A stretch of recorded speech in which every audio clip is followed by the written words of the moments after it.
Okay.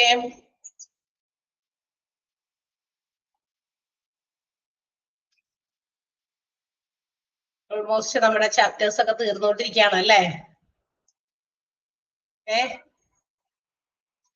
Chapters തീർന്നുകൊണ്ടിരിക്കുന്നു, നമ്മുടെ course തീരാനിരിക്കുന്നു. എല്ലാവരും പഠിത്തത്തിലൊക്കെ കുറച്ചുകൂടി കൂടുതൽ എൻഗേജ്ഡ് ആകുന്നു അല്ലേ? പഠിക്കാൻ തുടങ്ങിയില്ലേ? സമയം കിട്ടുമ്പോഴൊക്കെ വേസ്റ്റ് ചെയ്യാതെ ഇത് പഠിക്കാം കേട്ടോ. Okay,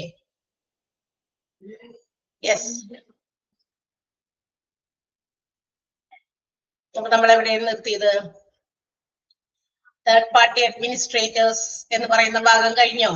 role of TPA, TPAയുടെ role, പിന്നെ കുറച്ച് TPA നമ്മുടെ most probably operating in India, ഇന്ത്യയിൽ ഓപ്പറേറ്റ് ചെയ്യുന്ന കുറച്ച് TPAസിന് എക്സാമ്പിൾസ് അവിടെ വരെയാണ് പറഞ്ഞതെന്ന് എനിക്ക് തോന്നുന്നു അല്ലെ? ഇച്ചിരി താഴേക്ക് ഇച്ചിരി 1 പോയിന്റ് 2 പോയിന്റ് കാട്ടും പറഞ്ഞു. എന്തായാലും നമുക്ക് അവിടെ തന്നെ തുടങ്ങാം. ആണോ? അവിടെ അല്ലേ? റെഡിയാണോ എല്ലാവരും? അല്ലേ? നിങ്ങള് മിണ്ടാതിരിക്കുമ്പോ നമുക്ക് പേടിയാ, കാരണം ഇത് ക്ലാസ് മാറിപ്പോയി എന്ന് തോന്നും. അതുകൊണ്ടാണ് എന്താ നിങ്ങൾ അവിടെ വരെ എത്തിയില്ലേ, ഇതാണെന്നൊക്കെ ചോദിക്കുന്നത് എന്തിനാന്ന് വെച്ചിട്ടുണ്ടെങ്കിൽ വേറെ ക്ലാസ്സുകൾ ഉണ്ടല്ലോ. ചിലപ്പോ റിലേ ഒക്കെ മനുഷ്യന്മാരുടെ അവസ്ഥയല്ലേ, ചിലപ്പോ റിലേ പോകും, ബ്ലാങ്ക് ആയി പോകും. ഇത് ക്ലാസ് ആവോ എന്നൊക്കെ അങ്ങനെയൊക്കെ ചിലപ്പൊക്കെ വരും, ഇടയ്ക്കിടയ്ക്ക് എല്ലായ്പ്പോഴും വരില്ല. അപ്പൊ അതൊന്ന് കൺഫേം ചെയ്യാനാണ് എന്റെ മുമ്പിൽ ഇരിക്കുന്നത്. HA21 ബാച്ച് തന്നെയാണ് എന്നും ആ ചാപ്റ്റർ ആണ് എടുക്കണേ, ഇന്ന ചാപ്റ്ററിന്റെ ഈ സ്ഥലത്താണ് എടുത്തോണ്ടിരുന്നേ എന്നൊക്കെ ഒന്നുകൂടി ഒന്ന് ഉറപ്പിക്കാനും ഒക്കെ വേണ്ടിയിട്ടാണ് കേട്ടോ ചോദിക്കുന്നേ. Okay, yes. നമ്മൾ കഴിഞ്ഞ ക്ലാസ്സിൽ പഠിച്ച് ലാസ്റ്റ് നിർത്തിയത് പ്രോസസിങ് എ ക്ലെയിം, അതായത് എങ്ങനെയാണ് ഒരു ക്ലെയിം പ്രൊസീജിയേഴ്സ് നടക്കുന്നത്.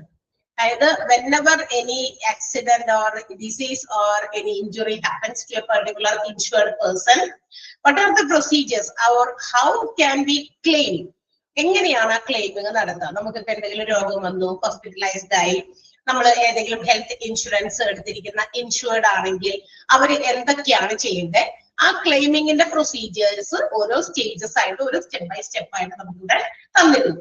അതിൽ ഫസ്റ്റ് പോയിന്റ് നമ്മൾ പറഞ്ഞതാണ് on the occurrence of that particular unfortunate event. തീർച്ചയായിട്ടും അതൊരു ഭാഗ്യകരമായിട്ടുള്ള ഒരു സംഭവമല്ല. നമുക്ക് ഏതെങ്കിലും തരത്തിലുള്ള രോഗം വരിക, അല്ലെങ്കിൽ എന്തെങ്കിലും ആക്സിഡന്റ് സംഭവിക്കുക, ഒരിക്കലും നമ്മൾ ആരും എക്സ്പെക്ട് ചെയ്യാത്ത ഒരു ഇവന്റ് ആണ്. അപ്പൊ അത്തരം നിർഭാഗ്യ സംഭവങ്ങൾ ഉണ്ടാകുമ്പോൾ that particular incident should be informed to the insurance company. തീർച്ചയായിട്ടും നമ്മൾ ഏത് ഇൻഷുറൻസ് ആണോ എടുത്തിരിക്കുന്ന ആ ഇൻഷുറൻസ് പ്രൊവൈഡറെ നമ്മൾ ഈ കാര്യം അറിയിക്കുന്നു. ആ അറിയിക്കലിനെയാണ് നമ്മൾ വിളിക്കുക റേസിംഗ് എ ക്ലെയിം. എന്ത് വിളിക്കും നമ്മളതിനെ? ക്ലെയിം റേസ് ചെയ്യുക എന്ന് പറയും അല്ലെ? അത് അറിയിക്കലാണ്. നമ്മൾ അവരെ ഇൻഫോം ചെയ്യുന്നു, ഇന്ന രീതിയിൽ ഇന്നൊരു അസുഖമായിട്ട് ഹോസ്പിറ്റലൈസ്ഡ്, അല്ലെങ്കിൽ ഇന്നൊരു ആക്സിഡന്റ് ഉണ്ടായി, എന്താ പറയാ, ആരെങ്കിലും റിലേറ്റീവ്സ് ആണ് ഇത് കൊടുക്കുന്നതെങ്കിൽ മൈ ഹസ്ബൻഡ് അല്ലെങ്കിൽ മൈ വൈഫ് അല്ലെങ്കിൽ എന്ന ആള് ഇൻഷുർഡ് ആണ്, ആള് ഹോസ്പിറ്റലൈസ്ഡ് ആണ് എന്നുള്ള ഇൻഫോർമേഷൻ അങ്ങോട്ടേക്ക് പാസ് ചെയ്യും. അതിനെയാണ് നമ്മൾ റേസിംഗ് എ ക്ലെയിം എന്ന് വിളിക്കുക. സോ ആ റേസിംഗ് എ ക്ലെയിം എങ്ങനെയാണ് ചെയ്യുന്നത്? It can be done through the website of our insurance provider or through the branch ഓഫീസിൽ ഓഫ്ലൈൻ ആയിട്ട് ചെന്ന് നേരിട്ട് ഡയറക്ട്ലി വി ക്യാൻ അപ്രോച്ച്. അവിടെ നേരെ ചെന്നിട്ട് നമ്മൾ അവരോട് പറയുന്നു, അവിടെ ഒരു ഫോം ഉണ്ടായിരിക്കും, ആ ഫോം ഒക്കെ ഫില്ല് ചെയ്ത് വേണ്ട സ്ഥലങ്ങളൊക്കെ കോളംസ് ഒക്കെ ഫില്ല് ചെയ്ത് ഇൻഷുറൻസ് നമ്പർ ഒക്കെ ചോദിച്ചിട്ടുണ്ടാവും, അതൊക്കെ കൃത്യമായിട്ട് ഫില്ല് ചെയ്ത് കൊടുത്തിട്ടാണ് എന്ത് ചെയ്യുന്നത്? ഒരു ക്ലെയിം നമ്മൾ ഫയൽ ചെയ്യുന്നത്. വെബ്സൈറ്റിൽ കൂടി ഇന്ന് ഓൺലൈൻ സർവീസസ് മിക്കവാറും എല്ലാ കാര്യങ്ങൾക്കും ഉണ്ട്. അപ്പൊ ഈ എന്താ പറയാ, ഓഫ്ലൈൻ ആയിട്ട് നമ്മളിങ്ങനെ നേരെ ഡയറക്ട്ലി പോകേണ്ട ആവശ്യമൊന്നുമില്ല. കാരണം ഇന്ന് മിക്ക കാര്യങ്ങളും നടക്കുന്നത് ഓൺലൈൻ സർവീസസ് ആയിട്ടാണ്. അപ്പൊ ഇവിടെയുണ്ട് ഇൻഷുറൻസിനകത്തും അത്തരം സേവനങ്ങൾ ലഭ്യമാണ്. തീർച്ചയായിട്ടും ഈ രീതിയിലൊക്കെ നമുക്ക് എന്ത് ചെയ്യാം? ക്ലെയിം ഫയൽ ചെയ്യാൻ പറ്റും. അതാണ് രണ്ടാമത് ചെയ്യുന്നത് അല്ലെ. അപ്പൊ ഇത് അറിയിക്കുന്ന പ്രൊസീജിയറിനെയാണ് റേസിംഗ് എ ക്ലെയിം എന്ന് വിളിക്കുന്നത്. അത് അറിയിക്കുന്നത് നമ്മളൊരു ഇൻഷുററുടെ വെബ്സൈറ്റിലോ അല്ലെങ്കിൽ ബ്രാഞ്ച് ഓഫീസിലോ ഡയറക്റ്റ്ലി നമ്മൾ പോയിട്ടോ ക്ലെയിം ഫയൽ ചെയ്തിട്ടാണ്. Then നമ്മളിങ്ങനെ ക്ലെയിം ഫയൽ ചെയ്യുന്ന സമയത്ത് some documents important proofs also should be submitted to prove the authenticity of the claim. ആ ക്ലെയിം എത്രത്തോളം എന്താ പറയാ അത് ഓതന്റിസിറ്റി എന്ന് പറഞ്ഞു കഴിഞ്ഞാൽ അതായത് എത്രത്തോളം ശരിയാണ് അതിന്റെ എന്താ പറയാ അതിനൊരു ബലം കൊടുക്കാൻ എന്ന് വെച്ചാൽ ചിലപ്പോൾ ആളുകള് ഫോൾസ് ക്ലെയിമിംഗ് ഒക്കെ നടത്തും, തെറ്റായ രീതിയിൽ ക്ലെയിം ചെയ്യും. അതായത് ഇങ്ങനെ ഞാനിങ്ങനെ ഹോസ്പിറ്റലൈസ്ഡ് ആണ്, അസുഖമൊന്നുമില്ലാതെ വേറെ എന്തെങ്കിലുമൊക്കെ പറഞ്ഞിട്ട് അപ്പൊ അങ്ങനെയോ അല്ലെങ്കിൽ ഇങ്ങനെ ഒരു ആക്സിഡന്റ് ഉണ്ടായി എന്നൊക്കെ പറഞ്ഞിട്ടൊക്കെ ചില ഫോൾസ് ക്ലെയിംസ് ഒക്കെ നടത്താൻ സാധ്യതയുണ്ട്.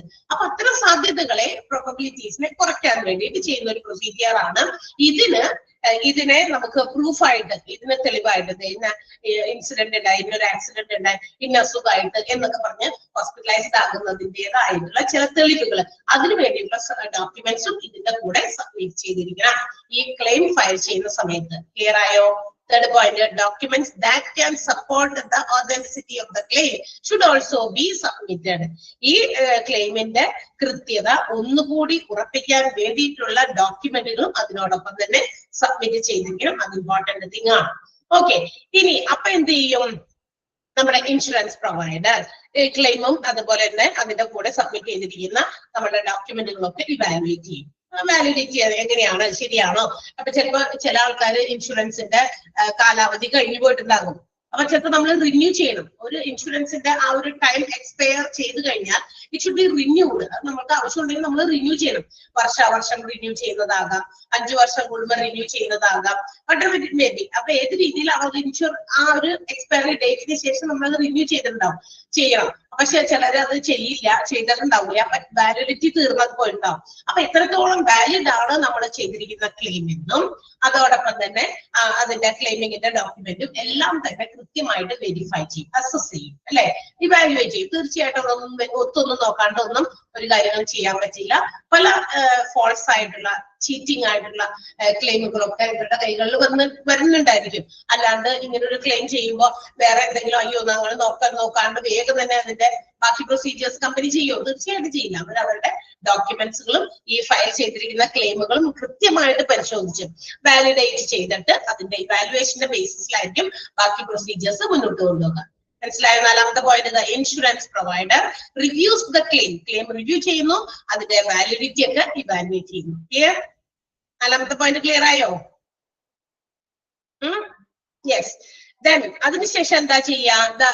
If the terms and conditions of the claim are which is stated in the policy are okay, അല്ലെങ്കിൽ if it is correct, അതായത് നമ്മുടെ പോളിസി തരുമ്പോൾ തന്നെ അതിനകത്തൊരു എഗ്രിമെന്റ് ഒക്കെ ഉണ്ടായിരിക്കും, ഒരു ടേംസ് ആൻഡ് കണ്ടീഷൻസ് ഒക്കെ ഉണ്ടായിരിക്കും. If all these are correct according to the ഇൻഷുറൻസുമായിട്ട് ബന്ധപ്പെടുത്തി അതിന്റെ ടേംസ് ആൻഡ് കണ്ടീഷൻസും നമുക്ക് വന്നിരിക്കുന്ന രോഗവും നമ്മൾ ഹോസ്പിറ്റലൈസ്ഡ് ആയിട്ട് റീസർച്ചും ഒക്കെ എല്ലാം കൂടി ഒക്കെ ഒന്ന് ക്രോസ് ചെക്ക് ഒക്കെ ചെയ്ത് നോക്കും. അപ്പൊ അതൊക്കെ കൃത്യമാണ് എങ്കിൽ ഇൻഷുറൻസ് പ്രൊവൈഡർ എന്ത് ചെയ്യും? ക്ലെയിം അപ്രൂവ് ചെയ്യും. ആ ക്ലെയിമിനുള്ള അപ്രൂവൽ ആദ്യം തന്നെ ഇൻഷുറൻസ് കമ്പനി കൊടുക്കണം, എന്നാലും ബാക്കി കാര്യങ്ങളിലേക്ക് മുന്നോട്ട് പോകാൻ പറ്റുള്ളൂ. മനസ്സിലായോ? അപ്പൊ അതിനകത്ത് പറഞ്ഞിരിക്കുന്ന ടേംസ് ആൻഡ് കണ്ടീഷൻസ്, പോളിസിയിൽ പറഞ്ഞിരിക്കുന്ന ടേംസ് ആൻഡ് കണ്ടീഷൻസ് ഓക്കെ ആണെങ്കിൽ insurance company will approve the claim approve ചെയ്യുന്നു. അതാണ് അഞ്ചാമത്തെ പോയിന്റ്. ക്ലിയർ ആയോ? If it fulfills the terms and conditions stated in your policy, the insurer approves the claim. Clear? Okay. അടുത്തത് എന്താണ്? ഇനി after approving നമ്മൾ insurance company അത് approve ചെയ്ത് കഴിഞ്ഞു കഴിഞ്ഞാൽ whatever benefits are stated in the policy will be along with the document will be paid by the insurance company.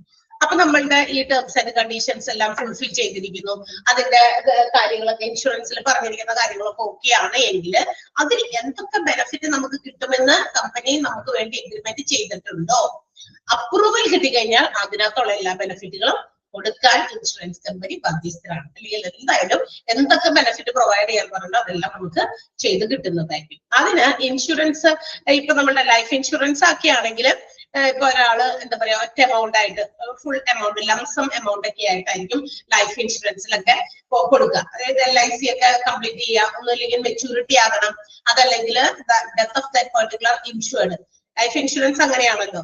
നമ്മളിപ്പോ എന്താ പറയാ ഒരു പോളിസി എടുക്കുകയാണ്, ലൈഫ് ഇൻഷുറൻസ് LIC പോളിസി എടുക്കുന്ന സമയത്ത് അതിനൊരു കാലാവധി ഉണ്ടാകും, മെച്യൂരിറ്റി പീരീഡ് ഉണ്ടായിരിക്കും. 10 വർഷം അടയ്ക്കുക, അത് കഴിയുമ്പോൾ അടയ്ക്കേണ്ട, 10 വർഷം കഴിയുമ്പോൾ മെച്യൂർഡ് ആകുന്നത്, അല്ലെങ്കിൽ ചിലപ്പോൾ 20 വർഷം. പണ്ടത്തൊക്കെ പോളിസിയൊക്കെ കുറച്ച് എന്താ പറയാ കാലതാമസമുള്ളതാ. കൊച്ചു ജനിച്ചു കഴിയുമ്പോൾ പെൺകുട്ടി ആണെങ്കിലും ആൺകുട്ടി ആണെങ്കിലും അവരുടെ പേരിലൊക്കെ ആളുകൾ ഇൻഷുറൻസ് എടുക്കും. എന്തിനാ?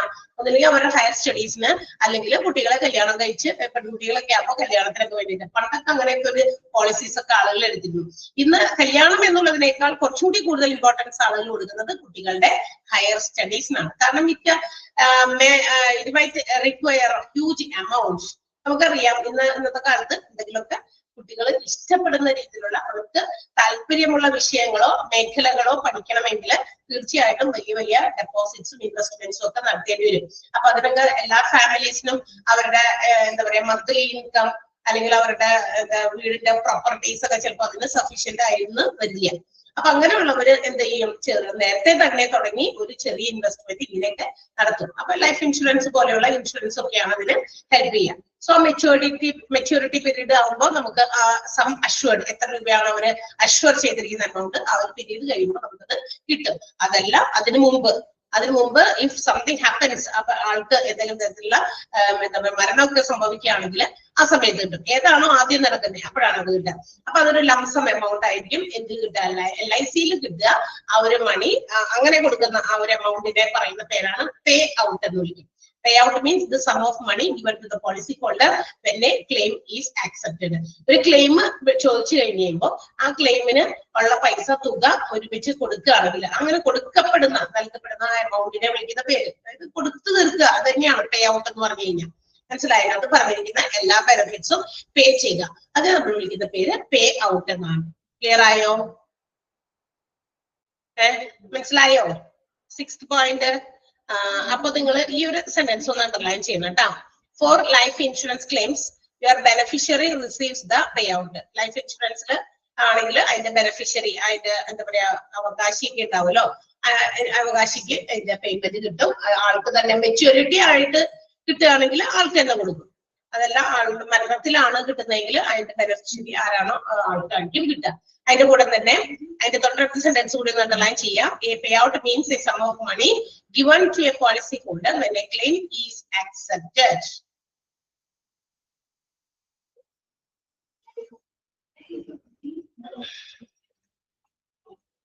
Okay, clear ആയല്ലോ പോയിന്റ്?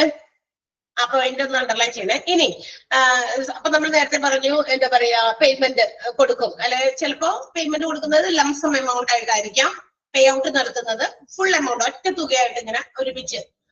സം അഷ്വേർഡ് എത്രയാണോ പറഞ്ഞിരുന്നത്, 1 ലക്ഷത്തിന്റെ പോളിസി, 2 ലക്ഷത്തിന്റെ policy, whatever it may be, അതിൽ പറഞ്ഞിരിക്കുന്ന എമൗണ്ട് ചിലപ്പോൾ ലംസം ആയിട്ടായിരിക്കും കൊടുക്കുക, or otherwise it should be standard into installment payments. അതെങ്ങനെയാ?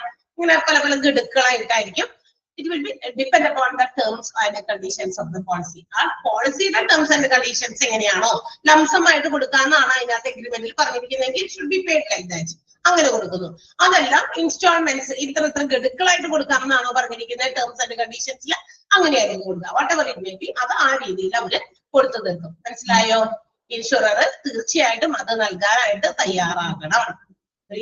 അതിൽ യാതൊരു വിട്ടുവീഴ്ചയൊന്നും ഉണ്ടാവില്ല. ക്ലെയിമിംഗ് പ്രൊസീജിയേഴ്സ് എല്ലാം തന്നെ ഓക്കെ ആണെങ്കിൽ തീർച്ചയായിട്ടും insurer have to pay the amount, insured amount as lump sum or as a regular payment on depending upon the terms of the policy. പോളിസിയുടെ terms അനുസരിച്ച് ഒന്നില്ലെങ്കിൽ ഇൻസ്റ്റാൾമെന്റ് പേയ്മെന്റുകളായിട്ടോ അല്ലെങ്കിൽ ലംസം എമൗണ്ട് ആയിട്ടോ ഏതാണോ പോളിസിയിൽ പറഞ്ഞിരിക്കുന്നത് അതനുസരിച്ച് പ്രൊവൈഡ് ചെയ്യണം. ക്ലിയർ ആയോ? ആ സെന്റൻസ് ഒന്ന് അണ്ടർലൈൻ ചെയ്യണേ. The insurer might be ready to provide an upfront lump sum amount. Upfront ആവശ്യമില്ല, lump sum amount, or it might stagger as the payout as regular payments. Regular ആയിട്ടുള്ള payment depending on their terms of the policy.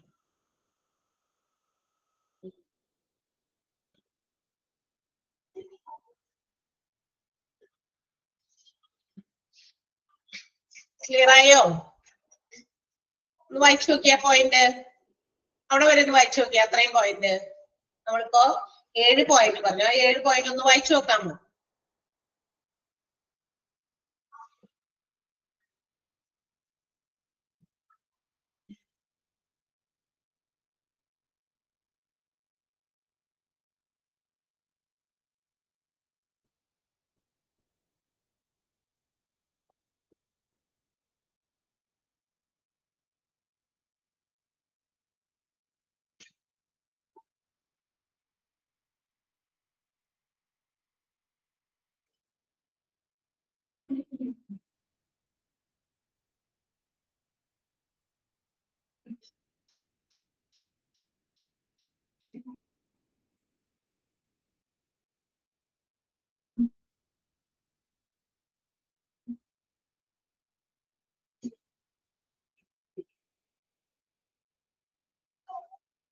വായിച്ചല്ലോ, പറഞ്ഞില്ലേ അടുത്തത്?